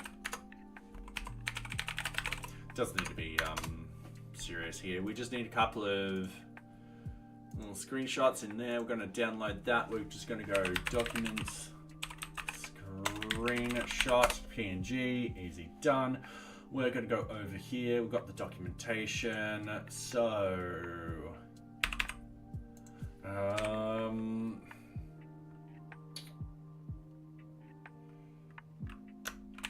documentation functionality gives you the ability to link in external links. Gives you the ability to upload required information against a single object.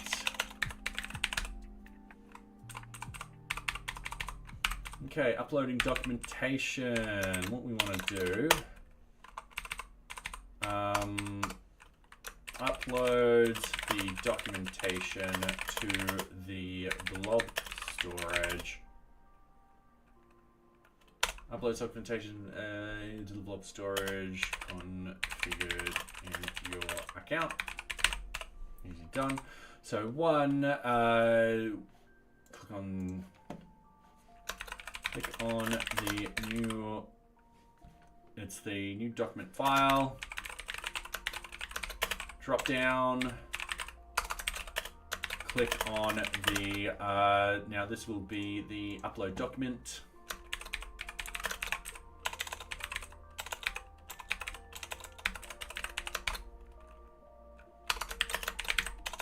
All right, the upload document wizard will appear.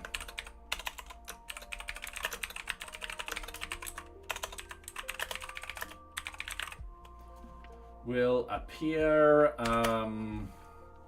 like this. Click browse. Click browse to find a document on your local system. And then clicking next will bring you to the renaming screen. Clicking, please note, documents should have a unique name. It's not always possible. Click next will upload the document. Okay, done. Links. Links are useful for attaching external documentation or any useful information. aka SharePoint documentation. That's not aka, that should be IE.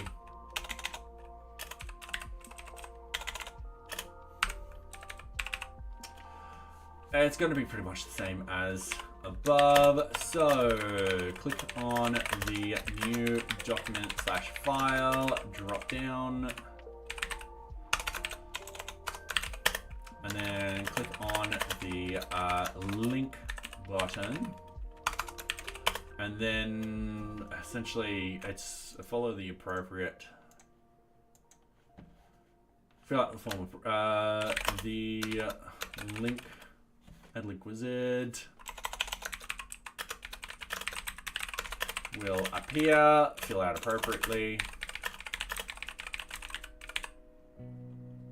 and hit save. Pretty much it. This folders help you organize the documentation. Alright, cool. So this will be click on the new document / file, drop down.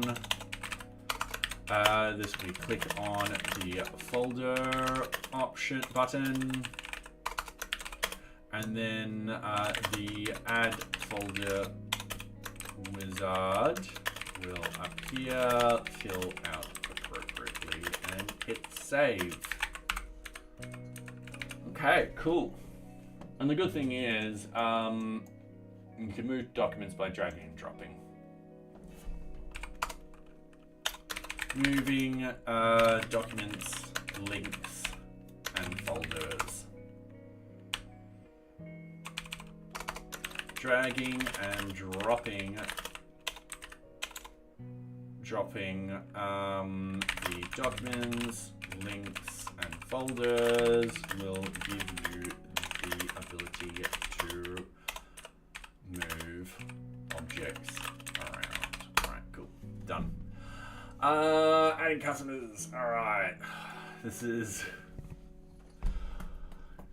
We're slowly getting there.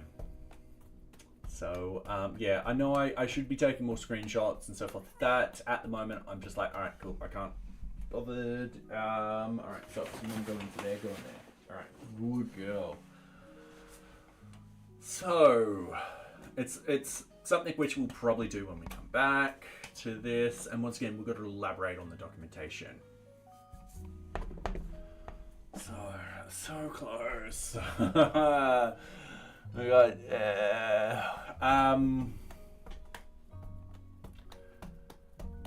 yeah, we're gonna get this documentation done, and then we're gonna move on to other things. So, yeah.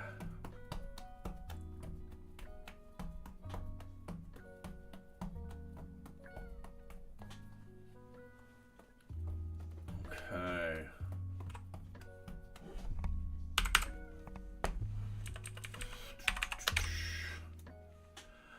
Adding customers to objects. Let's click on this. Let's or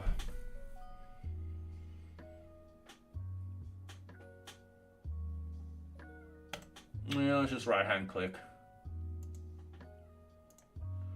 These are all fake names and stuff like that. So this is the customers screenshot.png. We're going to go over here, image, : customers screenshot.png. We're going to go width is just going to be 600, not 6,000.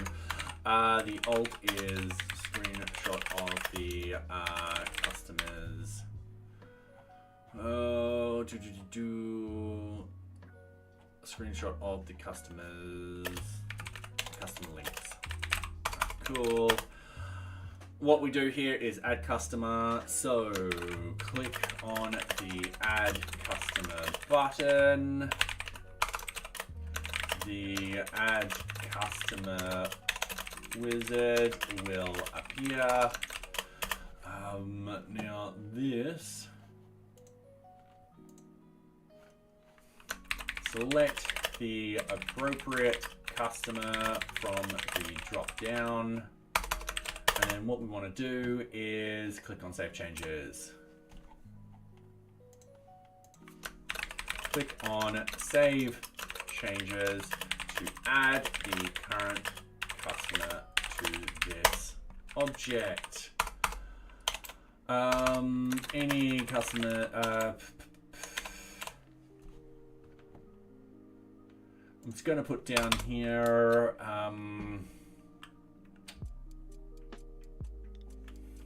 you will be able to see what objects are connected to a customer by visiting the customer profile.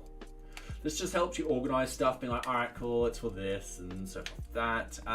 See what current objects are, all right, cool. Creating a new sprint. We'll take a photo.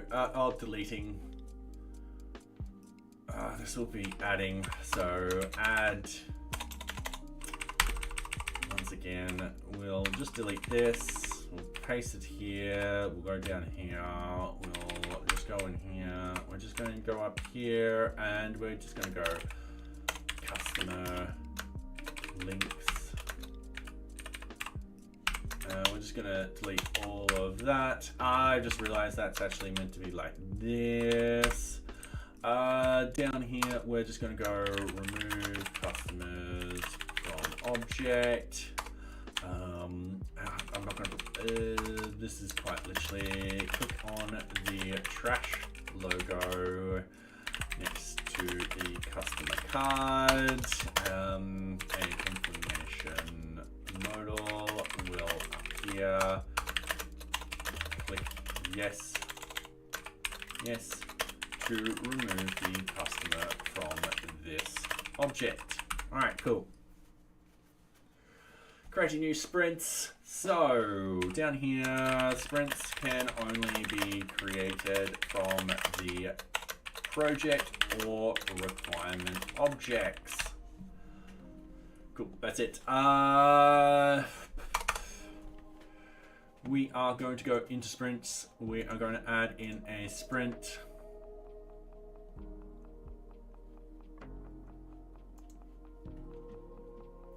Actually, I'm going to go to a project.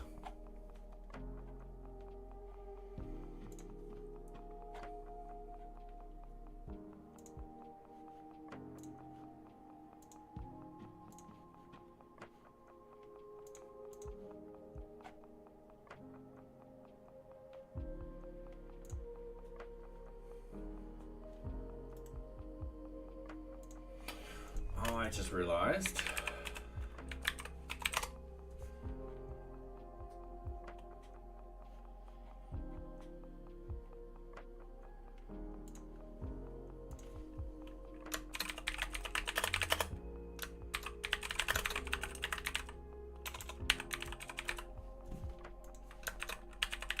Currently, the sprint documentation does not exist. We need to actually make it. So I'm just going to make that. I'm going to block it off for the moment because I probably won't tackle it until 032. Oh. Actually, no. Let's do it this time. I have a feeling I'm going to probably change how the sprints work in 032. But that should be fine. That should be fine. Okay, cool. We don't have the requirement item documentation either. We don't need to get this done today. We could get out enough of this. And then doing those two should be quick. We just got to point out to people how to do stuff in there and what everything means. So, yeah.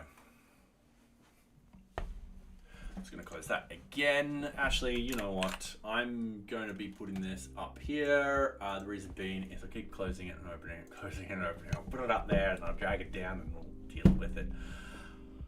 All right, so assigned sprints, we're not worried about any of that. What we're going to do is we're going to take a screenshot. We're going to do this. We're going to go down here. We're going to go sprints, screenshot.png. In here, what we're going to do is we're going to dot image, colon, and then sprint screenshot.png. Sprints being plural. We're just going to go width is going to be, once again, 600, and the alt is going to be screenshot of sprints. Sprints can only be created. Other objects can be linked into sprints. So what we want to do is up here, instead of creating sprints, we're going to go sprints. We're going to go down here and go creating new sprints.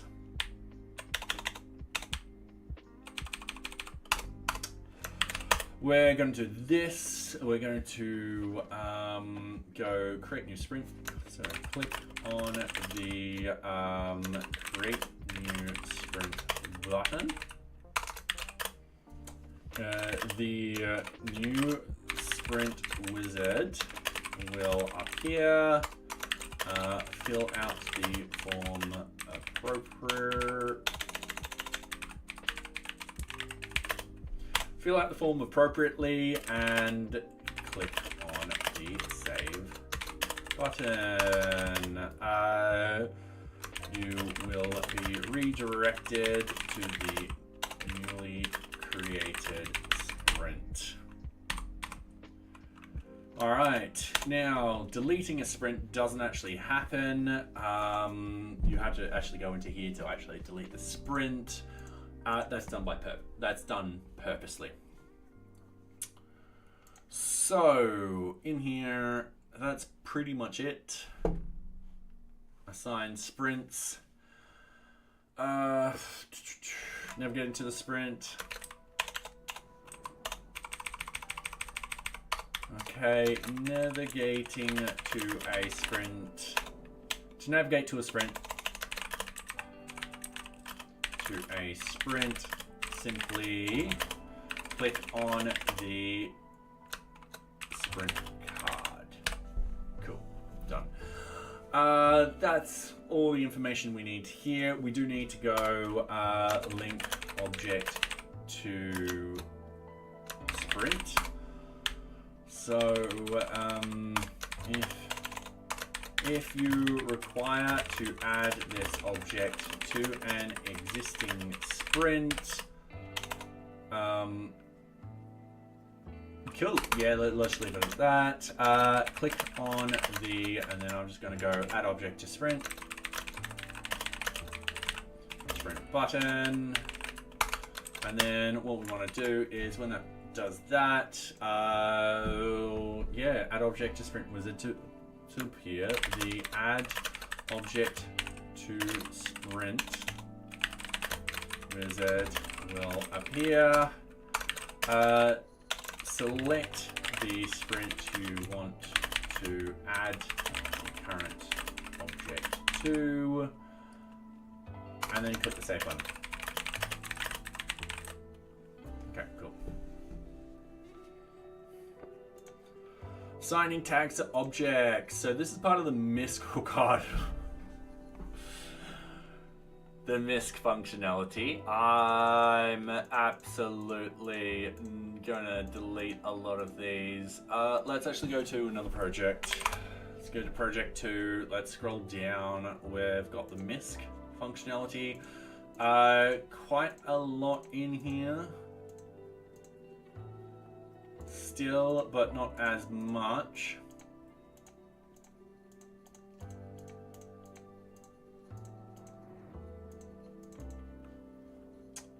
All right, I'm just gonna find that one in the tags.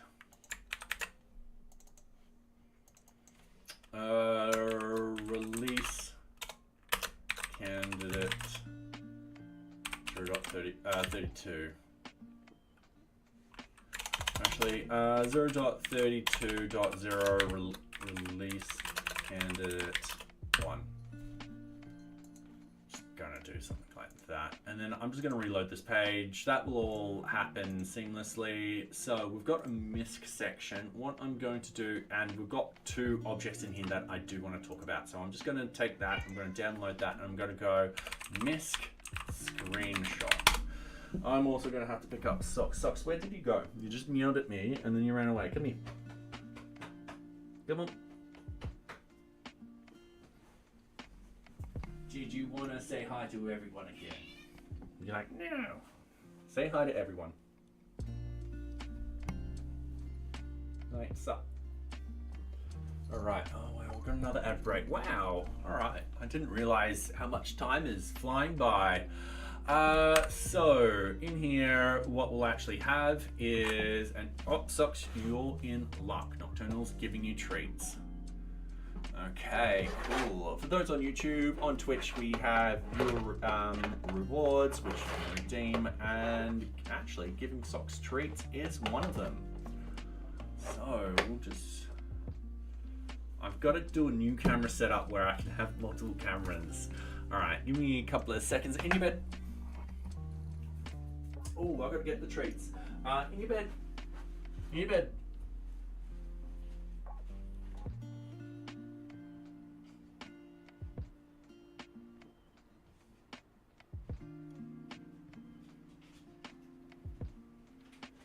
In your bed, Socks. In your bed. You're almost there. There. No, don't just jump in your bed. Yes, you're getting the treats. In your bed.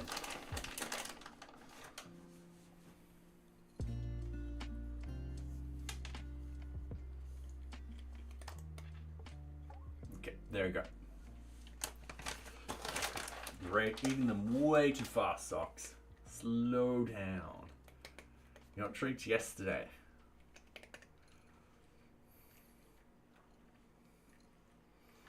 She's all like, oh, treats. Okay. Yep, you're gonna sit in your bed.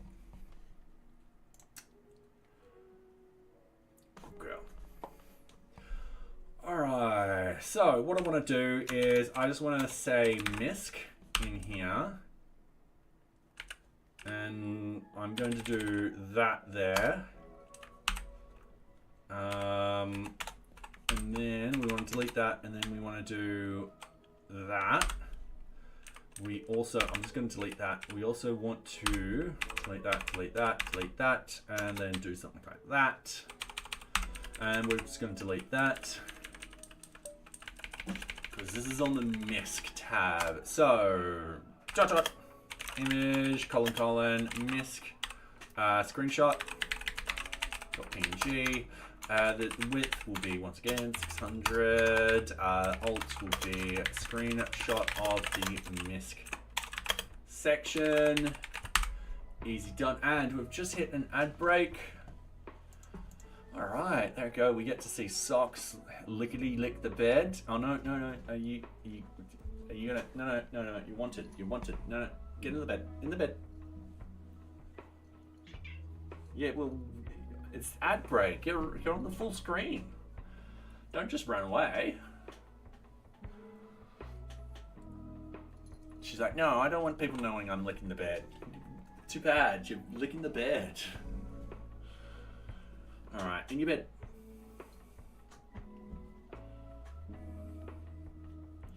There we go. All right, she's getting the patch she wants.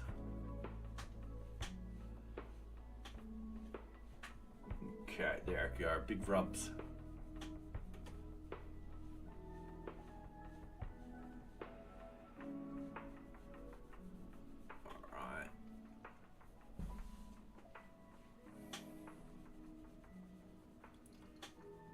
Go. She's like, oh yeah. Oh yeah. Oh. What about a couple of sternum scratches? You like those? She's like, oh yes, definitely love those. She's like, oh yeah, getting some more. Oh. And welcome back, everyone.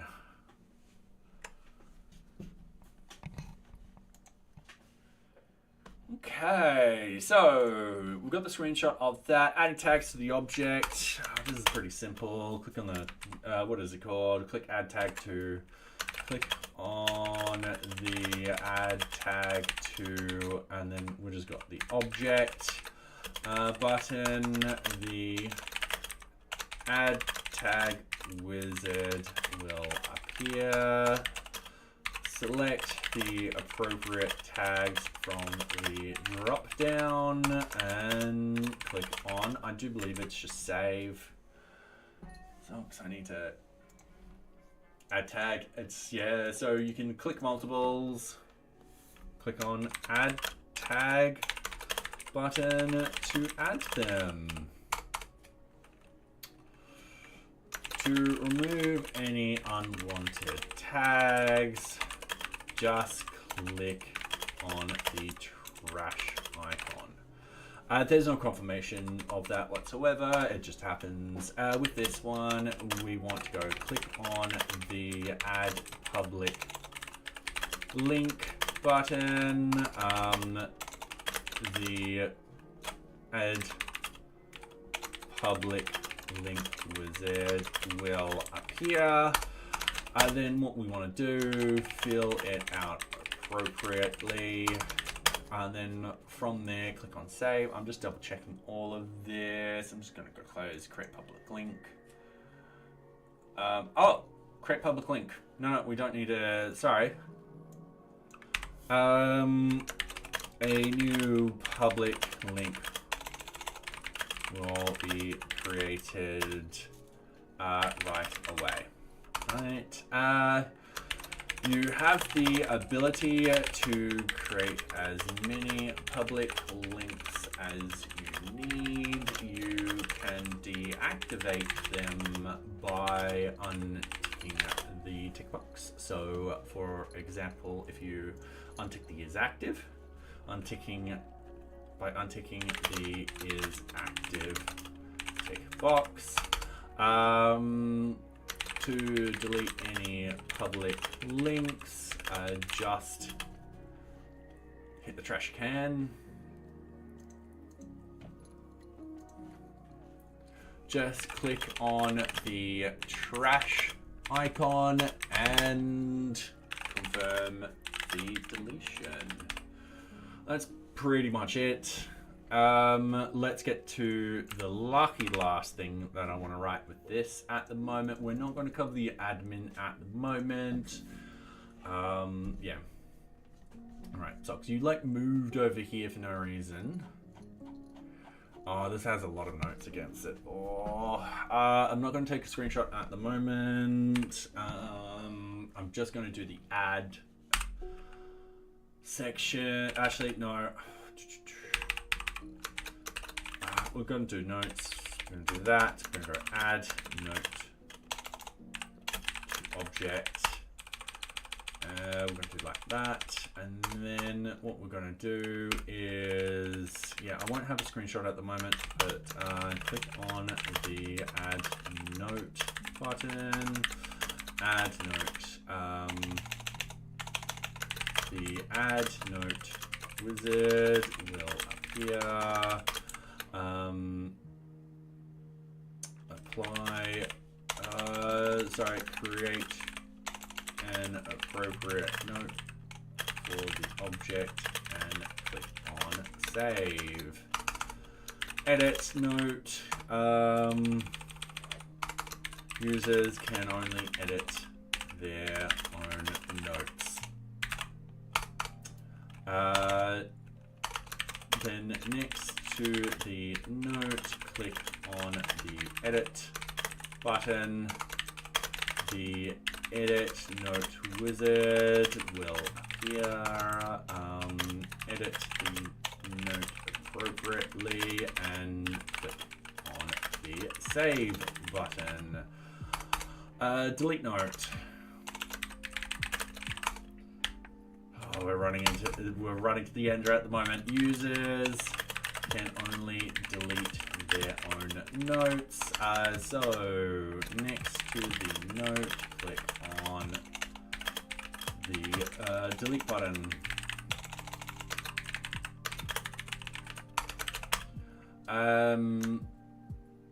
The confirmation wizard will appear. Click on yes. All right, cool. I'm done. I'm done with these notes. All right, so what I want to do is I want to Sphinx build. This is with the method HTML. Give me a couple of seconds. I had it up here. Yeah, big aim and alert. We're just going to do that. We've got add links to other objects. All right. With the CRUD. All right, we're missing a couple of references now because we've renamed a few things. So we're going to fix these up, of course. We also have warning duplicate labels. So Kanban CRUD.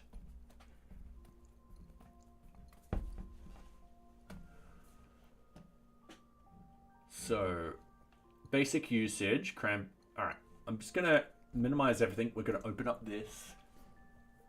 We're going to open up NearBeach. We're going to open up, no, not NearBeach, sorry. We're going to open up the docs. We're going to go open up the basic usage. We're going to go basic usage, Kanban board.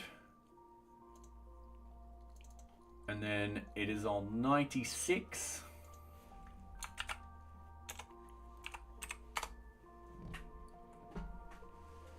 Link in a alert.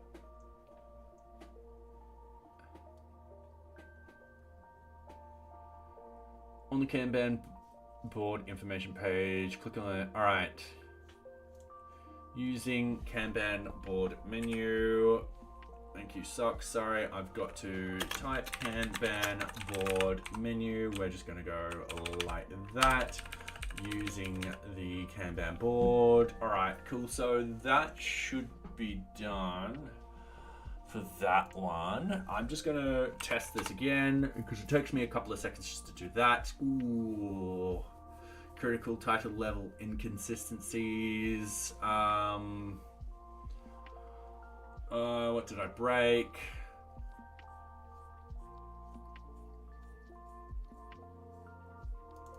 Kanban menu.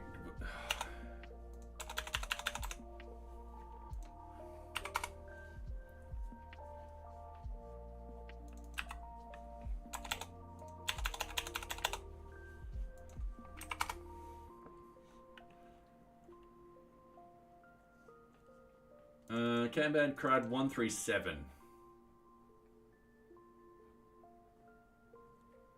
Oh.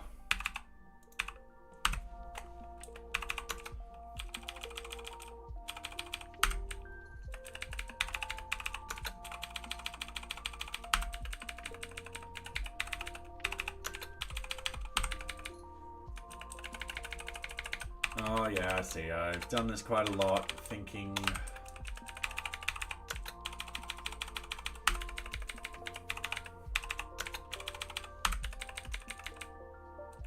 Alright, cool. Alright, Socks, what are you doing? Because I need to use this. Thank you. She's like, nah, screw ya. Alright. So we're back with duplicate labels that I can fix. So we've got one at 96. So we're just going to go straight up to 96. So using Kanban board menu. Happy with that. I'm just going to run this again. We've now got it at 107, which is just down here using Kanban board. All right, let's double check that. So everything's looking like it's running perfectly fine. I'm happy with that. All right, cool, sweet. All right, cool. Let's check it out. Let's go into the sites, NearBeach, HTML. I'm just gonna open up the index. This is perfectly fine. We're going to go down into common usage. I'm gonna zoom in just a little bit just to have a quick look at it on the, yep, all right, cool. We've got all of that.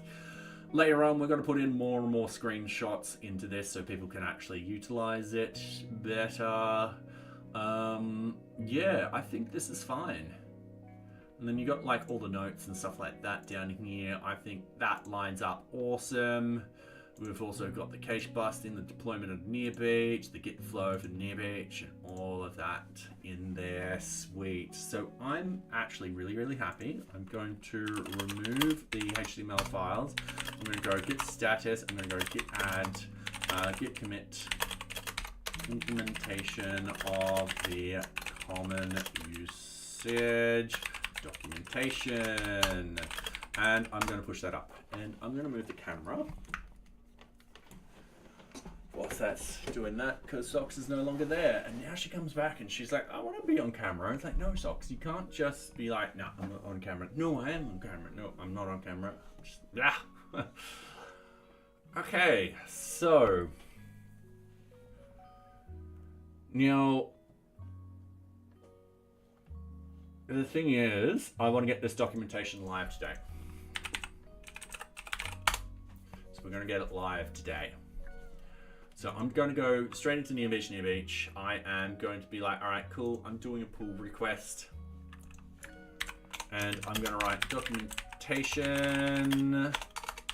We're just going to write down what we did. Request for change. Common usage. And general documentation fixes. All right, cool. Okay, create pull request. I'm gonna merge without, yeah, I'm gonna bypass everything. We're fine with that. I know what I edited. Essentially, this is just documentation. Now, I'm just gonna jump up onto here and go to read the docs. I'm going to log in.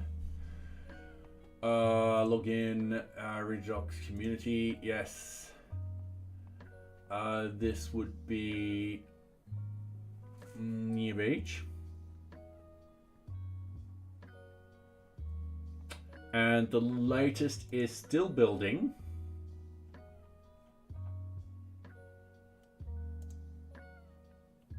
And it just built. All right, cool. So if we go back here, let's open up. I'm just opening up the network thing on the other side. I'm just going to hit refresh and done. So we've got all this new documentation in there now, and I am finally happy with that. So we're getting a lot closer to where we need it to be.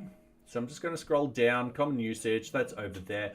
We now just need to implement a couple of things onto the GitHub side of things. So for example, the Python and JavaScript style guide to NearBeach contributing guide and so forth like that. I'm just going to go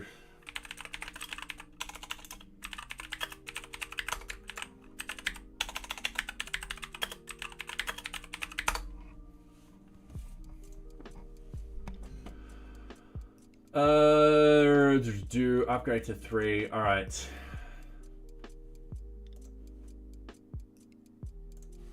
I don't know why that one's still indexed.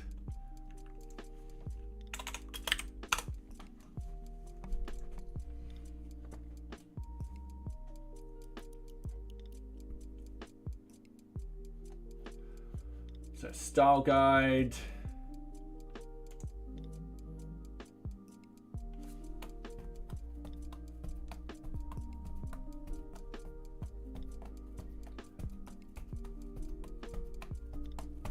All right, let's have a look at this ticket properly. So implement correct Python / JavaScript style guide for the NearBeach contributing guide.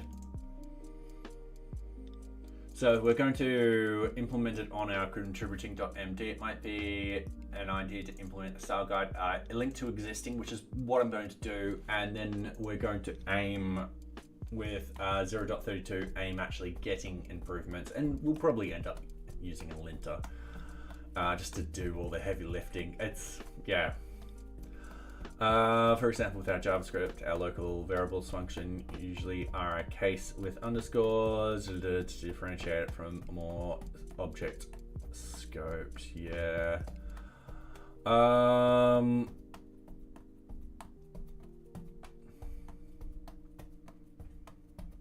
Okay.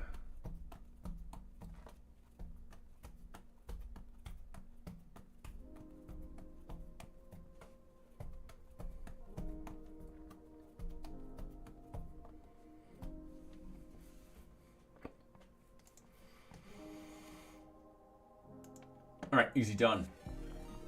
Oops. And Memo, how are you going? How's your stream? Welcome, welcome. So yeah, thank you very much for the raid. Welcome everyone. I am Robotic Head. I am essentially building an open source project management system, which you can see right now. So this is my production version of it. We are currently doing a task. I'm going to open up that so you guys can actually see the task properly. Because I've got ultra wide monitors. There we go. So yeah, how's your stream? Hopefully it was good. We are currently fixing up some documentation within NearBeach. So we've just released some documentation outlining how to use NearBeach properly. So I will actually give you guys the link. So if you have any feedback, we do have a Discord which you can actually give us some feedback.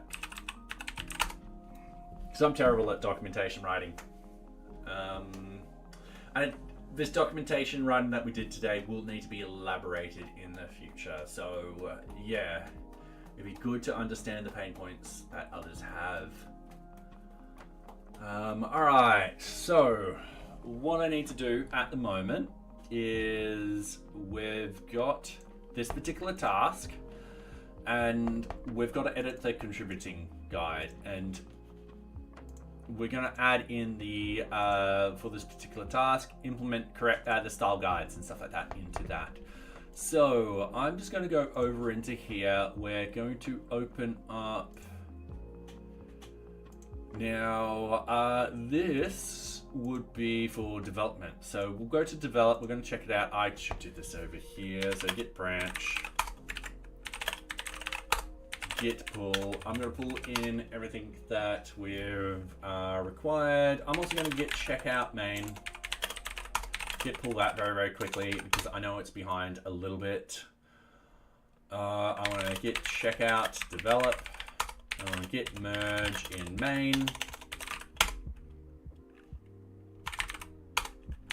I'm just pushing that. So pretty much everything's all on the same code at the moment between documentation, main, develop. I think actually develop's 2 steps ahead, but that's fine. What I want to do from here is I want to minimize everything. I want to open up NearBeach. I want to open up the contributing guidelines that we've got. Ooh, all right.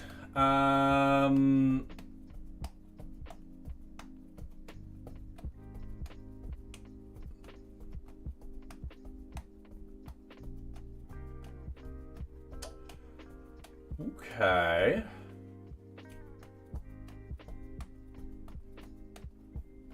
I'm probably going to remove the Hacktoberfest stuff.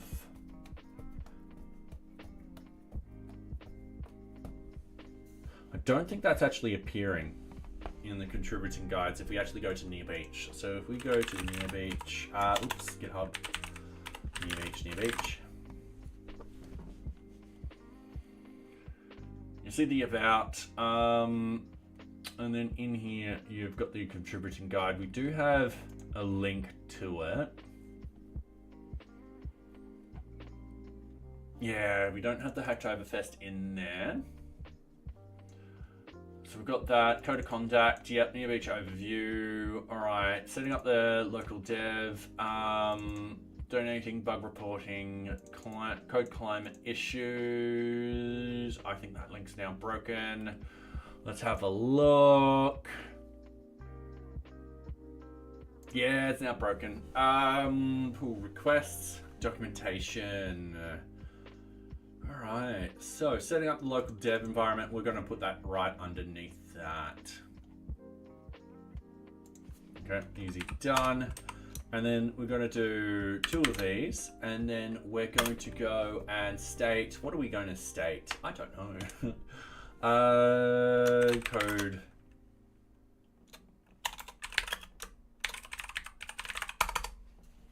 All right, so coding style guides. All right, coding style guides.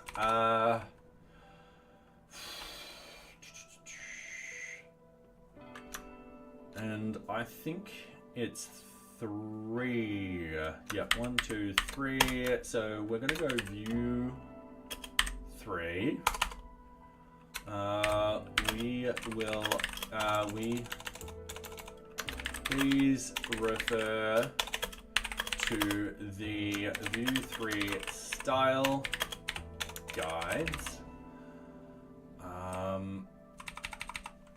And what I'll do, style guides located on their documentation. And what we'll do is we'll actually copy their style guides.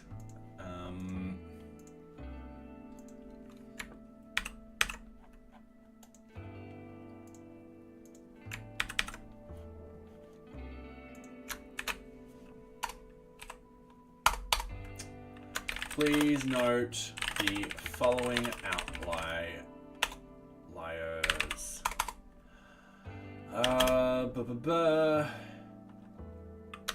Local variables within a function are usually done in I think snake case. Oops.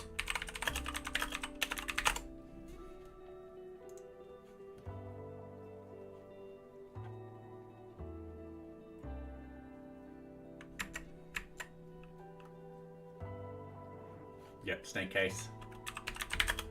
Snake case to differentiate them from the object variables. All right, cool. Can I spell? No, I can't.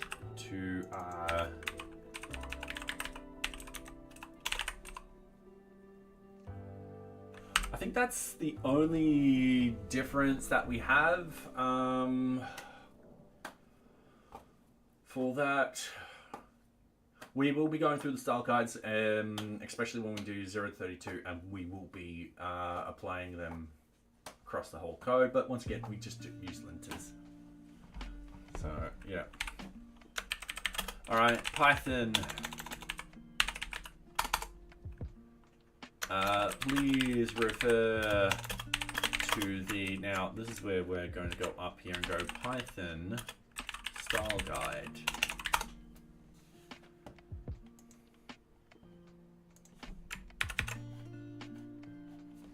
It's going to do something like this. I'm going to do something like that. I'm going to go over here.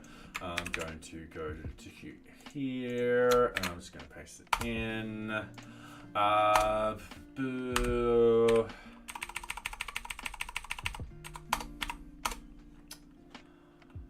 And I'm just going to put in a quick note.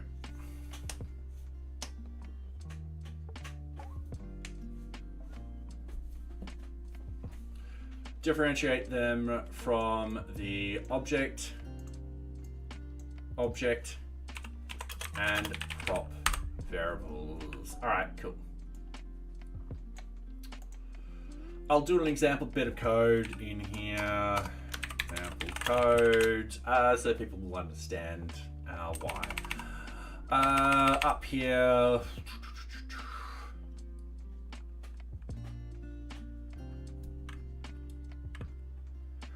I kind of want to say we don't follow this strictly.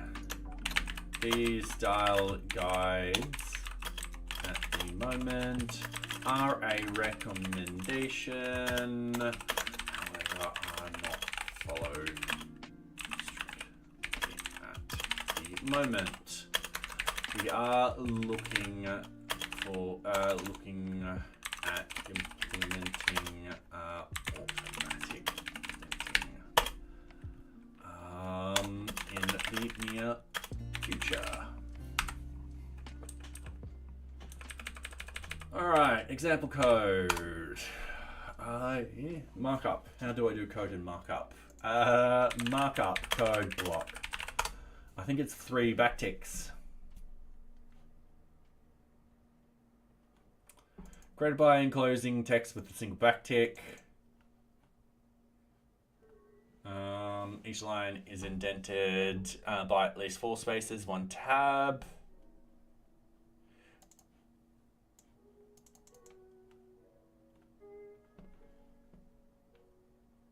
All right. 1, 2, 3, 4. What I want to do is I'll have template. 1, 2, 3. 1, 2, and then end template. And then script, end script, export default. Oh, this is where I am having trouble remembering the exact frickin' layout of everything. Because everyone's watching, I'm like, oh god, is it export default? Yeah. All right, cool. I got it right. I'm happy. All right, what we're going to do, export default, we're going to do something like that, and then we're just going to have something like name equals, this is going to be example component. We're going to have the props be something like prop variable. That is going to be a type of string with default value, and then dot.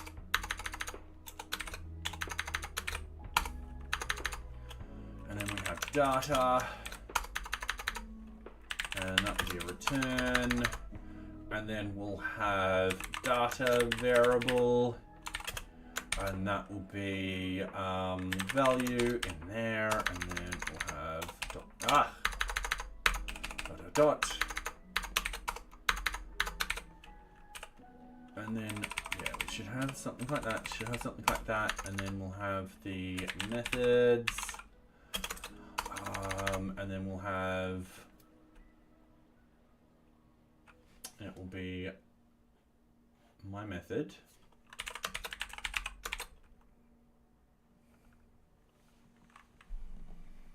Input value.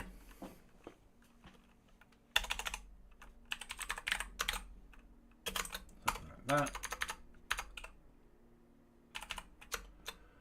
Notice the input variable is in snake case. Helps differentiate. We'll just that. All right, cool. Oops. Next line. We'll just dot.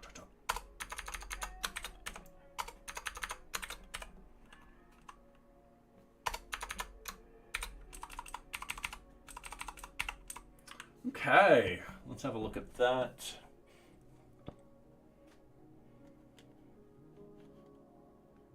Yeah, all right, cool. I think that example is pretty good. Yeah, it's mainly our outlier for these particular rules, and it's so that you can look at this and be like, all right, cool. That is going to be a local sort of variable. So yeah, that's it. So anyway, we're reached another ad break. We've almost done this one, which is good. So I'm quite happy with this. I'm having a look at I need to fix the code climate link. I think to fix that, I'm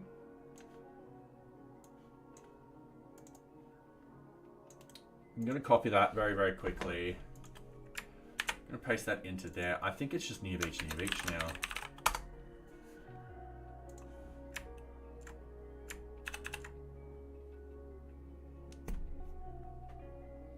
No. All right.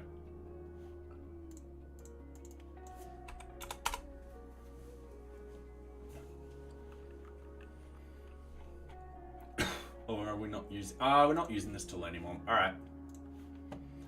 I'm gonna get rid of it.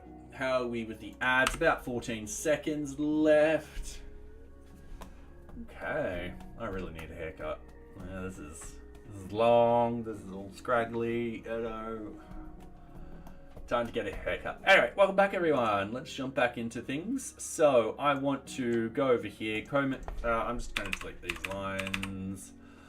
We've got pull request, please walk that's pretty simple. Documentation, read the docs, nearbeach.readthedocs.io. Is that still correct? Nearbeach.readthedocs.io. Yes, that is correct. That is correct. We just phased that today. Double check that. So what we want to do is set up local dev.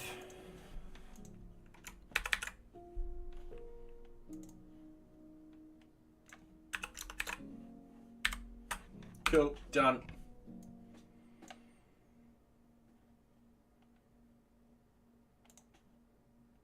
Code of contact, that is now NearBeach.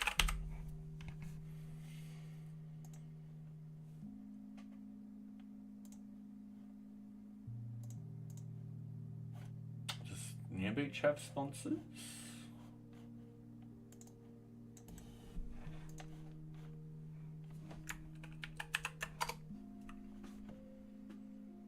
Oh yeah.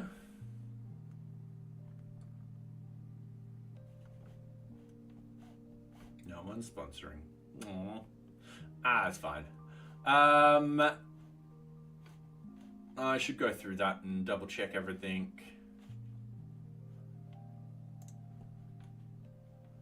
So our Patreon. All right, cool. Whoa.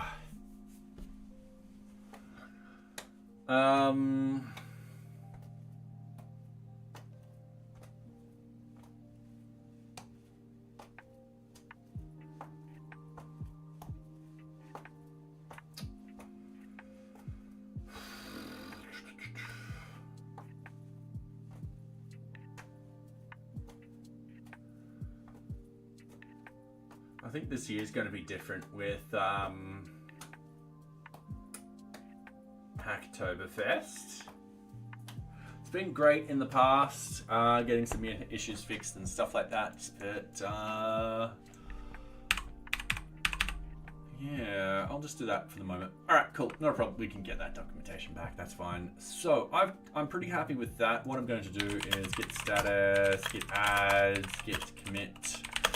This is actually a card that we're actually implementing. So we're gonna write in card 192, and we're going to copy this, paste it in, and we're going to do that, and we're just gonna go git push. Easy done. All right. The architecture file. Ooh, so that would definitely be good to sort of generate. I don't want to. I don't know if I want to do that tonight, though. Having it done would be good. Oh, I just don't know how to build them. All right, architecture.md file example.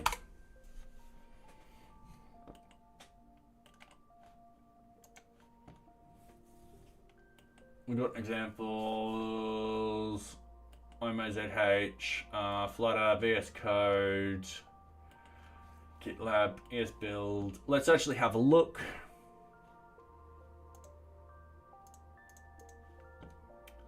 So design.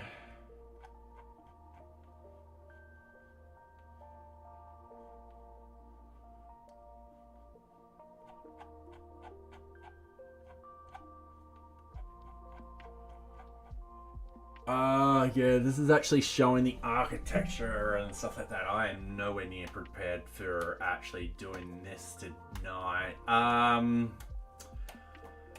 Because I'll need to actually sort of expand out what NearBeach is, what each object does, and all that kind of stuff. Where everything's sort of located. Best to have screenshots and everything like that. All right, so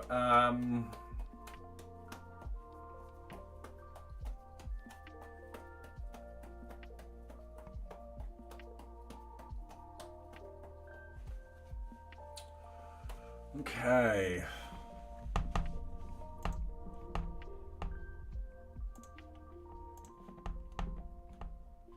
Source code, yeah, doing something like this.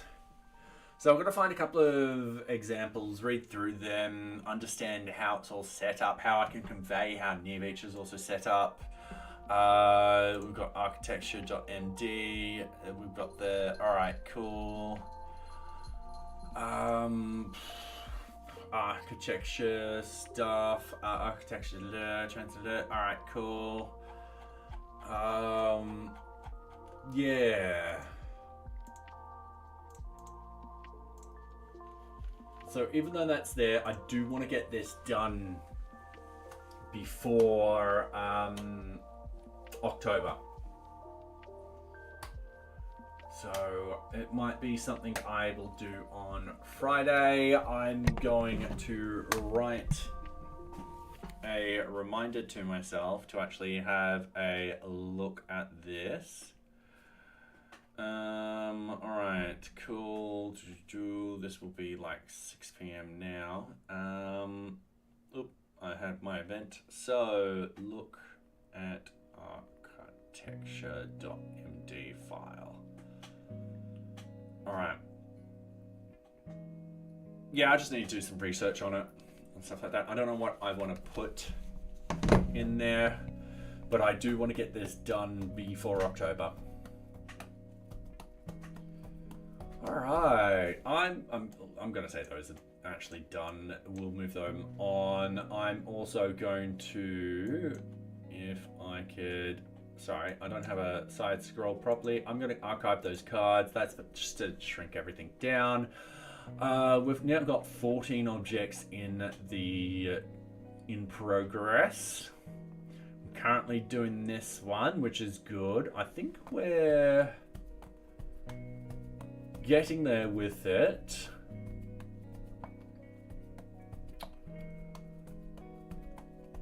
We will need to do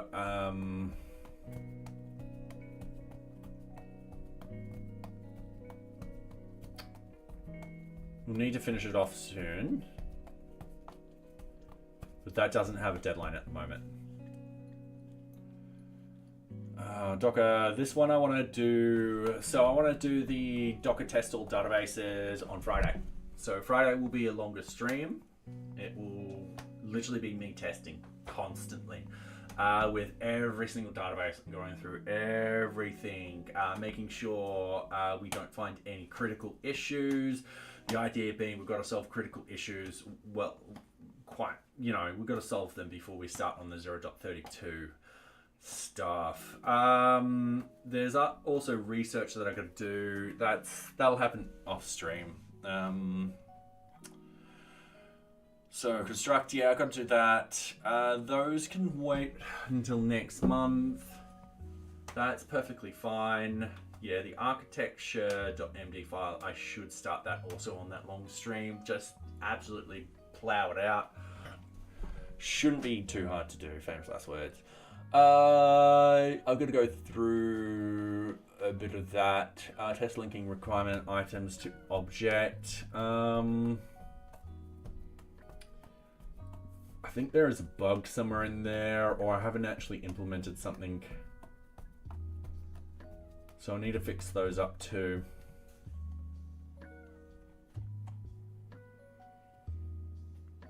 Oh yeah, that's just research.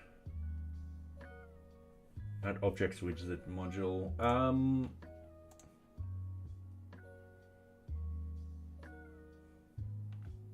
Oh, haven't I implemented that on the sprints?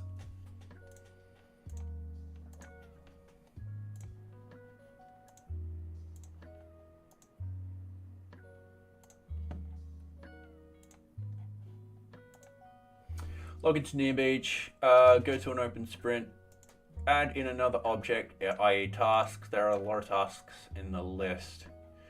Yeah, we've implemented that. What's the details? Add filter. Oh, add filter. Oh no.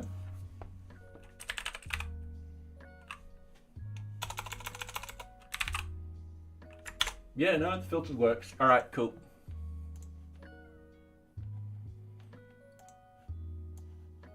That one's done. Schedule, add the ability to link object to Kanban board. All right, we do need to implement that.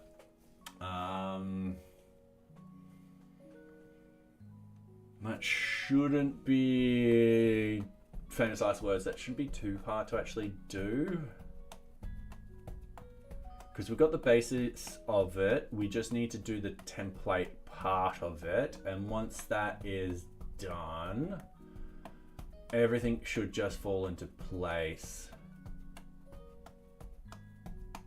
Yeah. Okay, cool. So we've got 13 items now.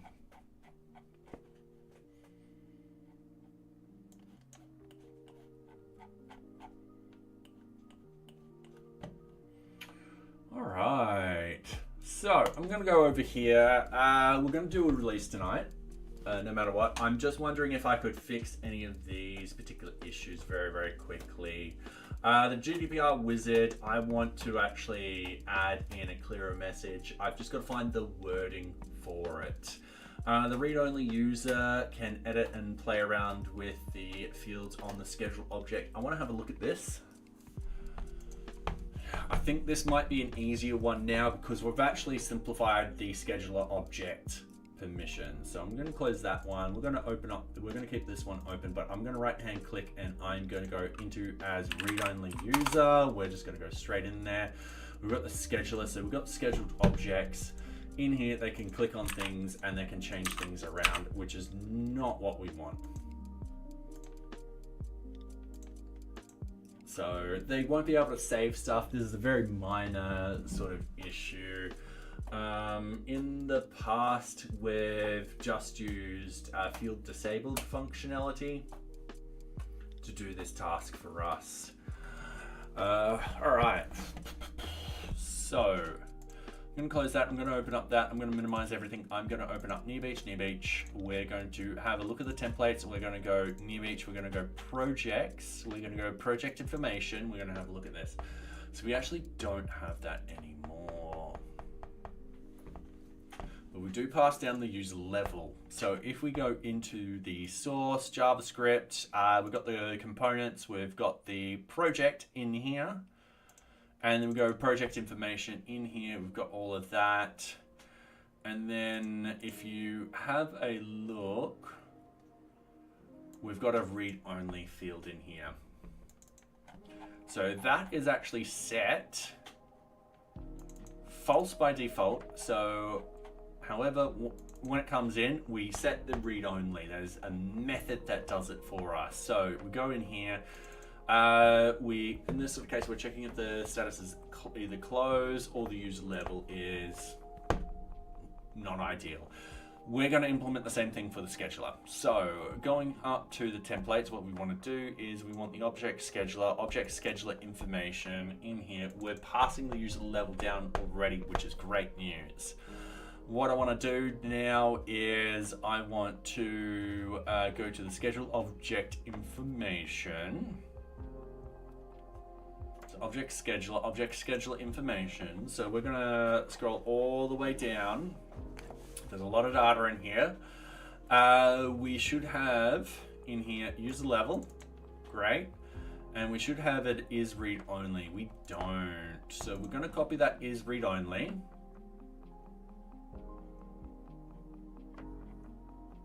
Yep, so is read only, false.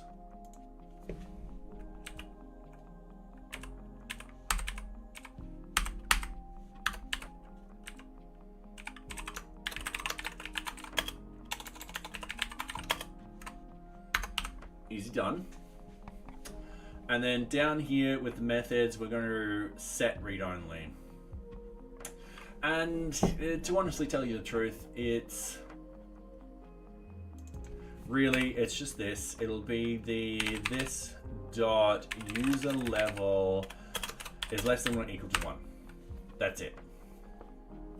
So now we've got a boolean, and we really don't need that boolean. So we might remove it in a minute. We just need to go into here, and then we go up here. So we've got the V model, and then we've got the V bind disabled equals, and this will be user level is less than or equal to 1. And that's pretty much it.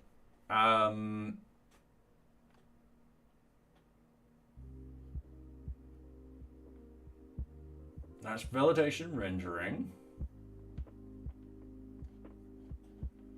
And now in here,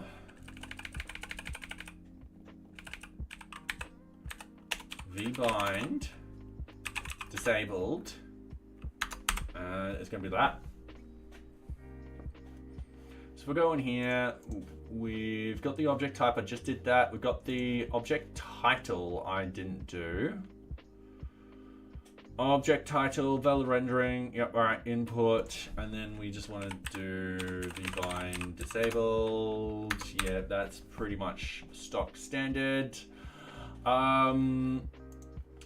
Then we just go down. That's fine. Start date and end date. That's already done for us. And then the group list.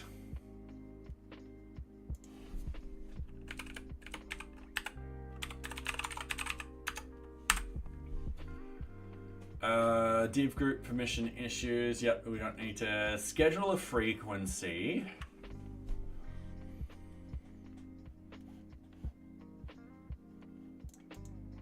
Now the scheduler frequency, we should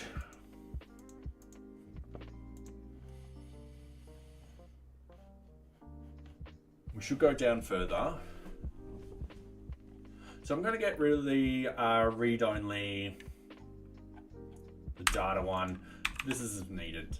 This is pretty easy to do. Is active.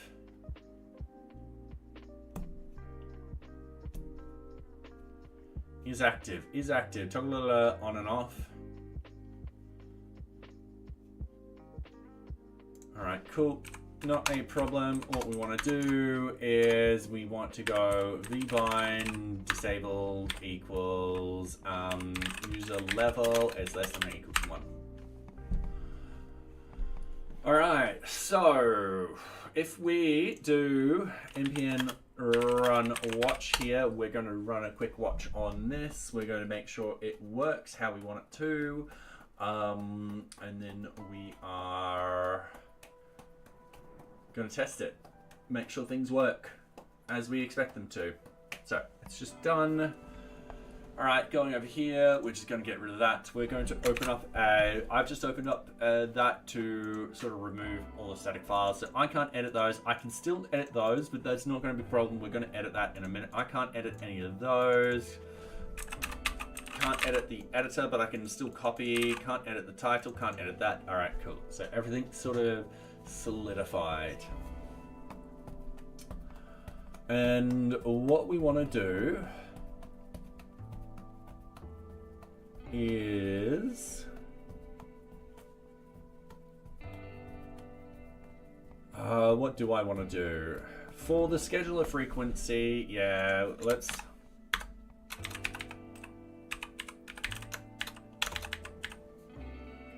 I've got a file mask on. I'm just looking at the views. We want the name scheduler frequency. So this particular one, we're importing all of those. I should have a watch in here that is pulling stuff down, but we're not getting that data. All right. I'm not getting the user level either.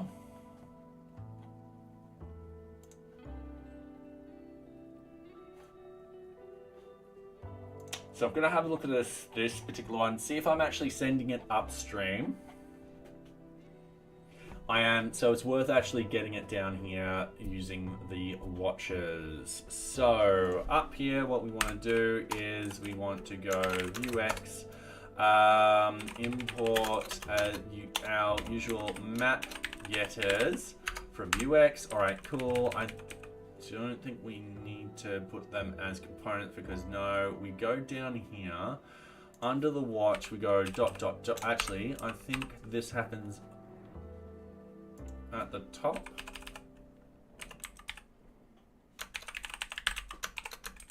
Yeah, the map getters like that. And then what we're going to do is user level is, it's going to be get user level.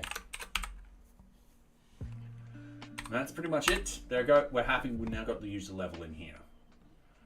And then what I want to do is we're just scrolling up to the top. The end select, that will be a simple vbind disabled equals user level is less than or equal to 1. We're just going to copy that. That's going to be used everywhere. Start date, end date, vif, that's an error. The date picker, that's perfectly fine. We just paste that in. The end select, we just paste that in. The end date picker, we just paste that in again. The n input number, paste that in.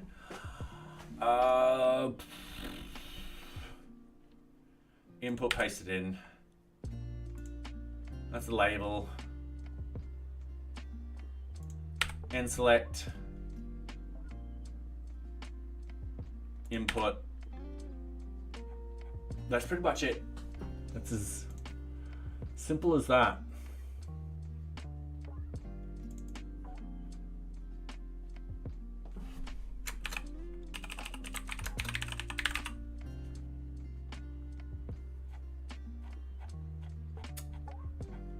Yeah. Oh, it's part of computed. All right. Mm-hmm.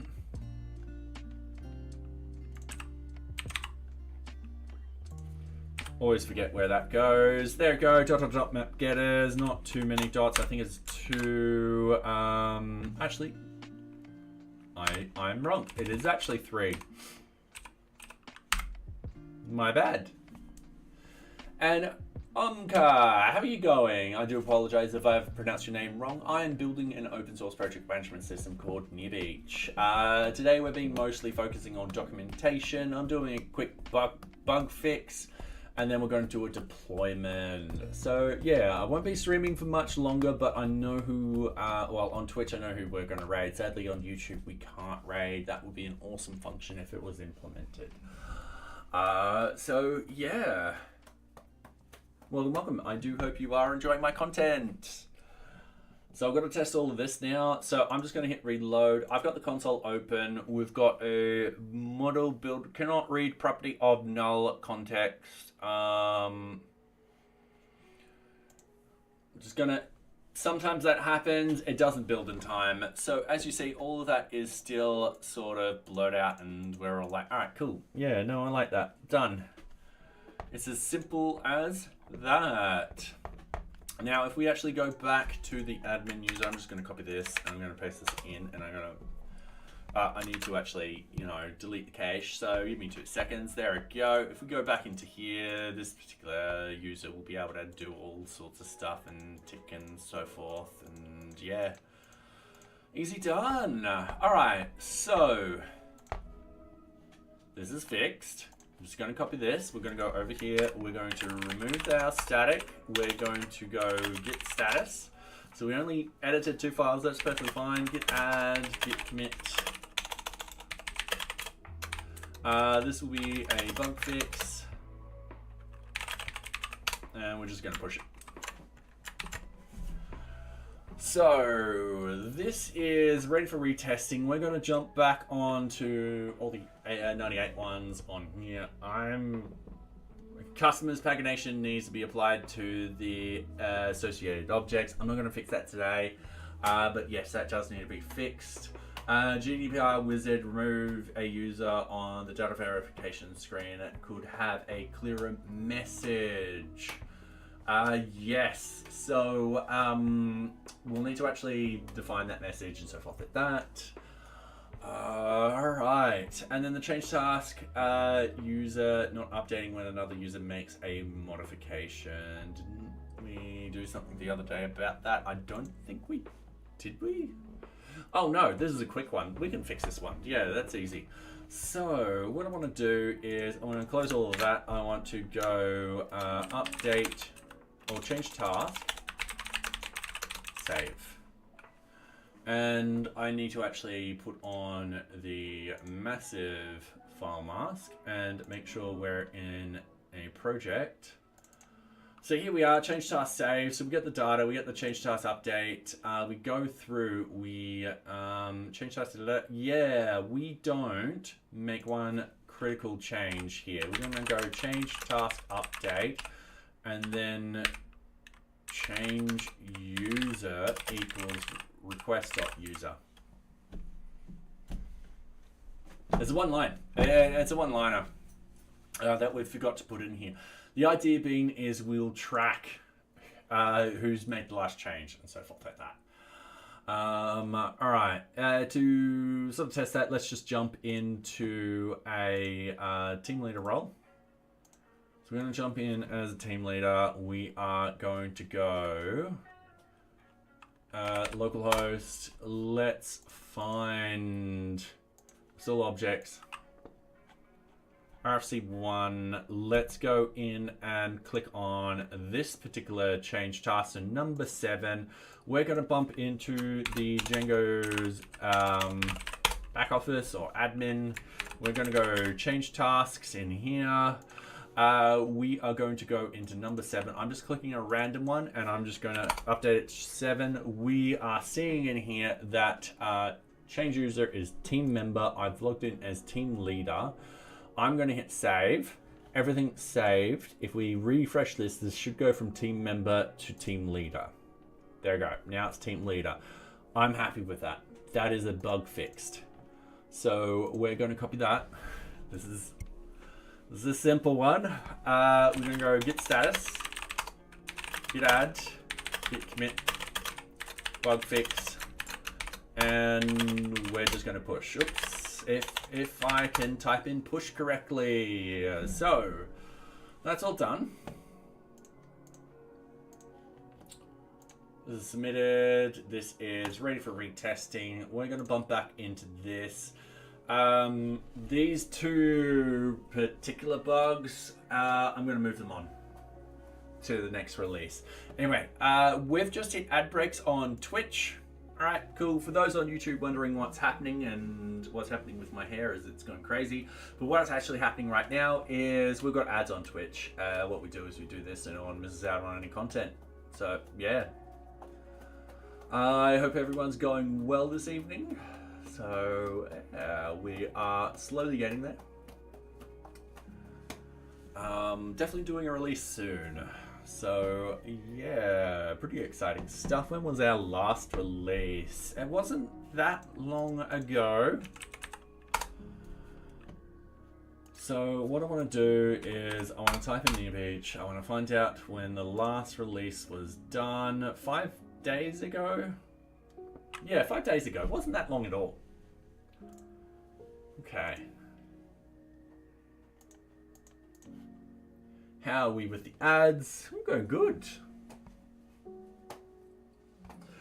Yeah, I've got to clean the lens of this. I've also got to save up for a new webcam or something like that. And yeah, probably a cat cam. Have a cat cam too. That would be pretty cool. Yeah. Anyway, welcome back everyone. I hope everyone's going well. Alright, so going back into here, we're going to close that. We're going to, did I just do that push? Yes, I did. We're going to go back into here. What we're going to do is we're going to move these bugs on to hopefully the 99th patch. So they'll be done next round of release. So we've done 4 in here. We've done a bunch of documentation updates and stuff like that. That needs to be noted in this release. So let's go through the process of doing the release. So I'm going to jump over to the terminal. I'm going to remove everything. I'm going to go npm audit. We have a high thing on here. Npm audit fix. Npm install, making sure we've got everything up to date. All right, cool. I'm happy with that. Npm run prod.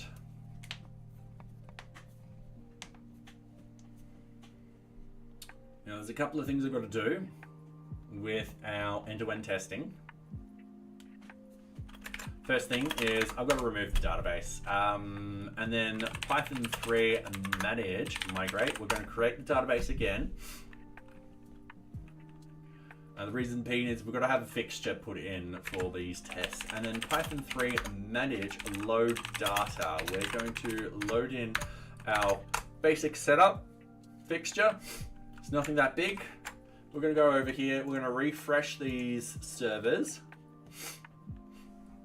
Eventually what will actually happen is I'll push this up into Circle CI, so Circle CI will deal with this.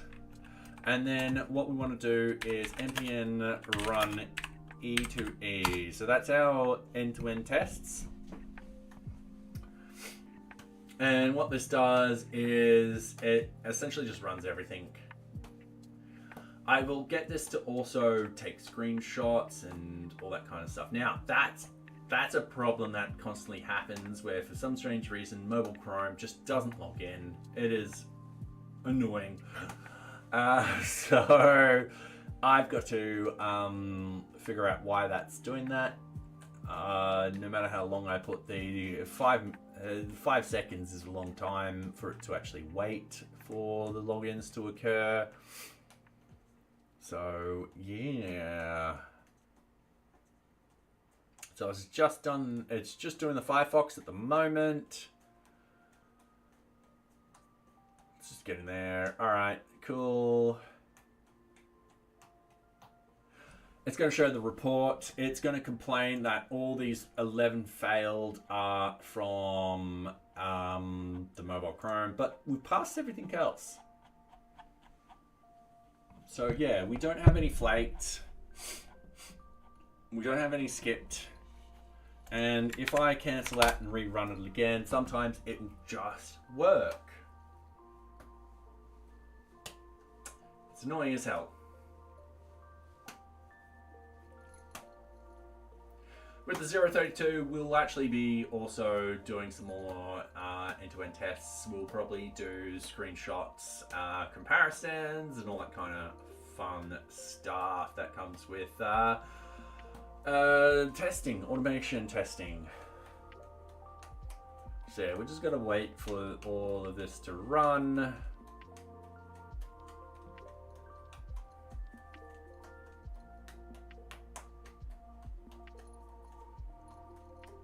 Get in there.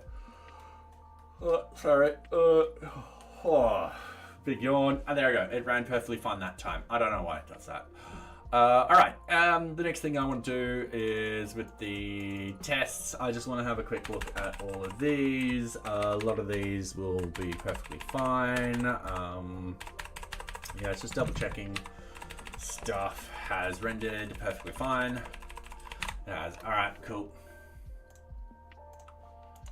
So git status, git add, git commit, release 0.31.98. Double checking that. Yeah, 98.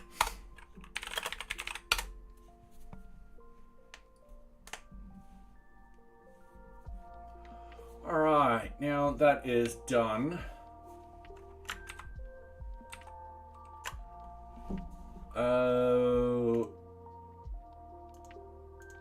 I am going to jump on Circle CI. We're going to log in. We're going to make sure that all of our unit tests are running.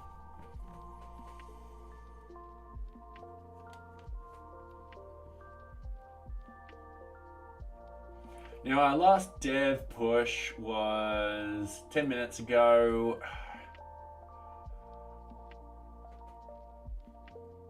The likelihood of these failing is next to nothing. All right, I'm gonna say I'm pretty happy with all of this. I'm just gonna go GitHub at the moment. We're gonna go NearBeach.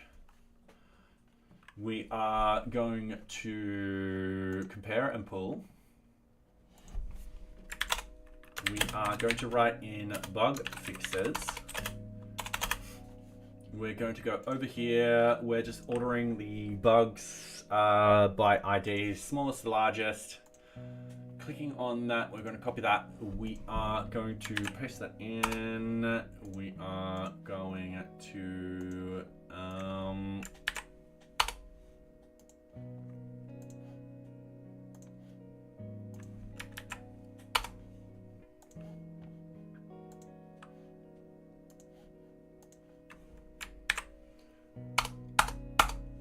going to do that. We've also got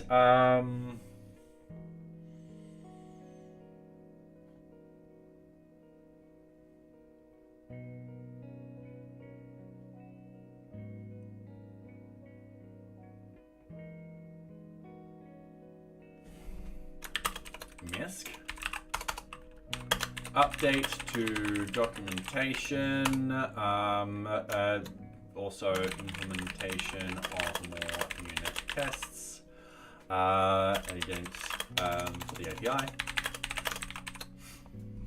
And yeah, oops. Let's create that. Easy done. Most of that should be fine. Yeah. That's gonna work. All right, cool, merge.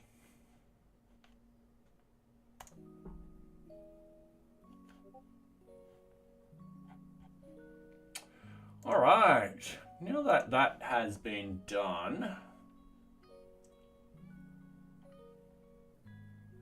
let's create a new release. So 0.31.98. Can't believe it. We're almost at 100. 0.31.98. We're going to paste this in. We're also going to generate release notes. That actually just puts that in there at the bottom. We're going to tick those two things, and we are going to hit publish release. All right, cool. All right. So most of that is done and dusted. Okay, cool. So I could now rub off the bug fixes, put that down to a 2. I'm going to do that right now. Sorry, I got this on my whiteboard, what I want to do. So bug fixes, we're going to scramble that out. We're going to put in a lovely big 2. I don't know if you heard the squeaky whiteboard marker. We've got the shakeout test, we've got the documentation and the code coverage / unit tests. Yeah, so most of the unit tests we're getting there for the API. which is good.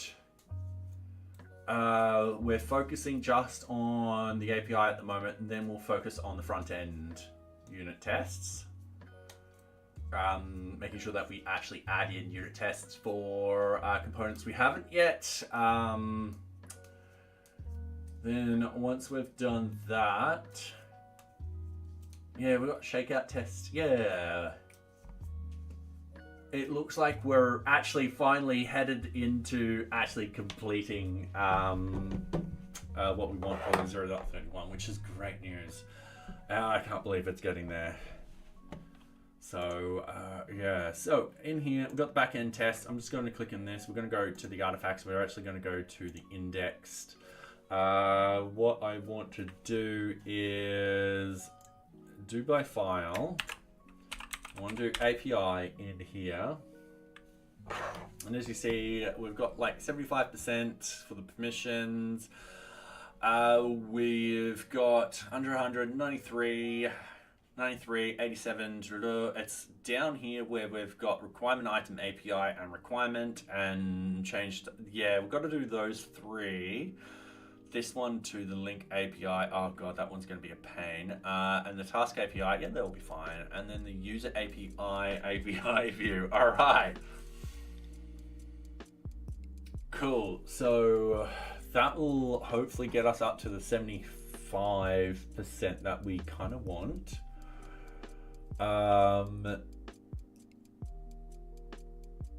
Worst case scenario, we can always hit one of these. So yeah, sorry, I'm just planning out for the next couple of streams. All right, let's also visit the blogs. We've got the final countdown and we've got this one. So in here, the definition of done would be 75% code coverage for both back and front end as best as possible, of course. Completion of unit tests for all API points, so that will, you know. API version 0 is solidified, so just waiting feedback. That one's completed. Documentation of, documentation of all functionality within NearBeach. That one's now completed. Complete site shakeout, we've got to do that next. So yeah, most of this is wrapping up pretty quickly. And down here we've got the API tests. Yeah, we're almost done that one. The metafield, I've got to figure that one out. The NAS project, test all databases within NearBeach, so that will happen next stream, and then that's completed. Indexing, okay, that's research. Test link, requirement items to object. That one is still in progress. I've got to test that one out. Implementation, the ability to link requirement items.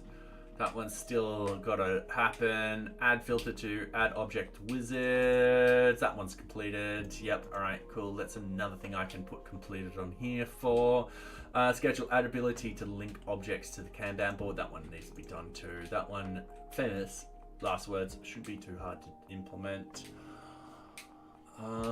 Yes. Anyway, it's almost 10 o'clock here. So yeah, we'll find someone to raid in a minute. Well, pretty much right now. I'm pretty much almost done. We're just going to fix all of these.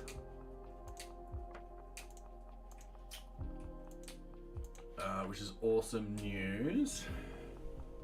So if we go to my current issues, yeah, we're down to 15. All right, so I'm just gonna go NearBeach. I'm just jumping into my Umbraco CMS very, very quickly. I want to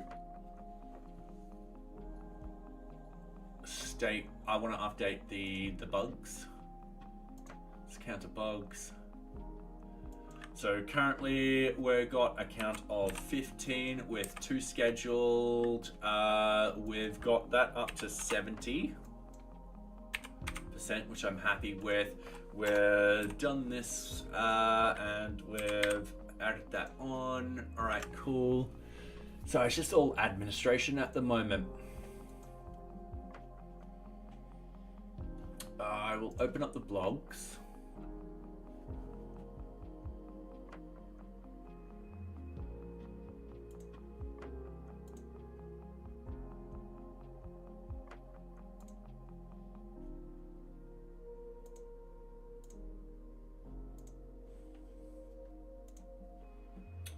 So we've just released 98.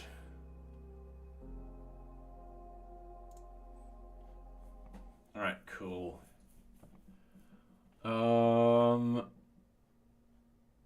I don't know why I closed this. I want to go to NearBeach blogs again. I want to open up, not that one. I want to open up that one and the August goals.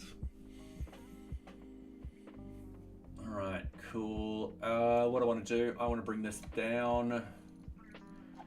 Scroll to the very, very bottom. We're going to open up the final countdown first. We're going to update the final countdown. So we've got the Kanban cards. That's August. Final countdown. We want to scroll all the way down to definition of done. That one is... That one's still waiting feedback. That one's completed. Document all functionality within NearBeach. That's the one we've completed. All right, so scrolling down to here, I need to actually edit these.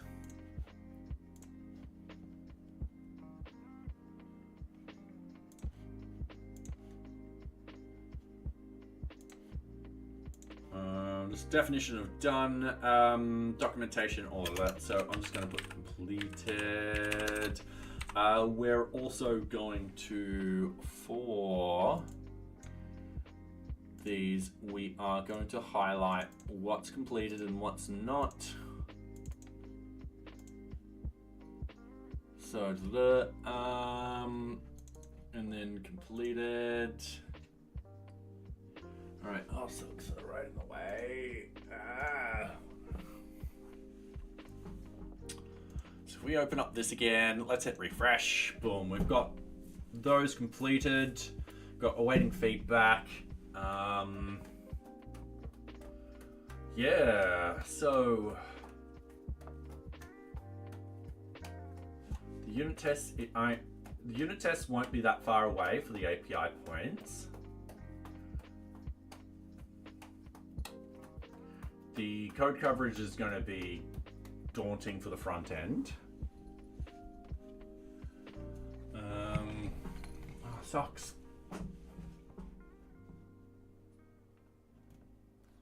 And I've got to update this. Okay, so if that one's done, let's hit the August stuff. So we've got the plan of attack, got the Kanban cards. This is updated. The GDPR wizard is completed. So what have we done in here again? API test, no, not ready. That's no, not that yet. Ready. Research. Test link. Oh, it's this one. So it's this one that we've got to put the completed on.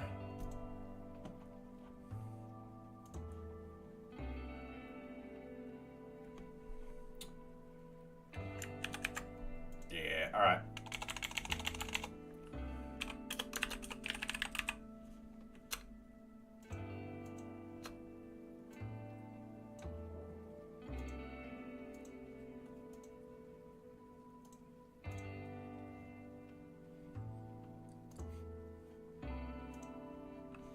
Easy done. All right, cool. So we have those all completed.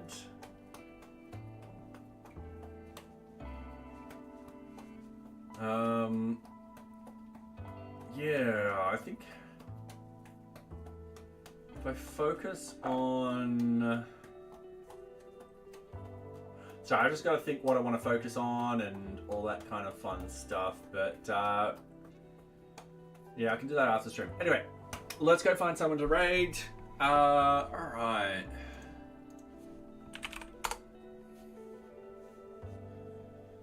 Luch. Oh, I know who to raid. All right. Okay, I am hoping that they're enabled their rating. Alright, nah, they've disabled rating. Alright, no problem. No, 3 p.m. here, yeah. Actually, guys, we're about to get to the good time. It's 5 a.m. here for us, and soon the sun's going to start coming up. Alright, Timberdoe. Try and upload a video.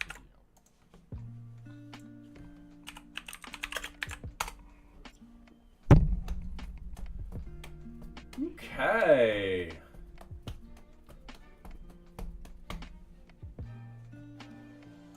Oh, I've just got an ad on his. Alright, not a problem. I'll just mute it. Yes.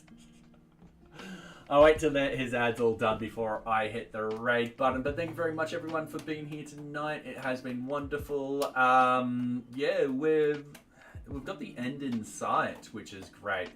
There's a lot of things I want to complete before October starts, and then it's literally just testing, debugging, and making sure all the documentation makes sense. Yeah. Alright, let's see how the ads are going. Oh, one more ad. Oh, even more ads. No. I've just hit his ad block, which is annoying. So, yeah. Wait till this is all done. Just going to pause the music. There we go. Ads should be done any second now. Come on, ad done. Oh, it's 22 seconds away. I don't think. Alright, I've got a raid anyway. Thank you very much, everyone. See ya. And for those on YouTube, thank you very much for being here, and hope to see you next time. So yeah, thank you.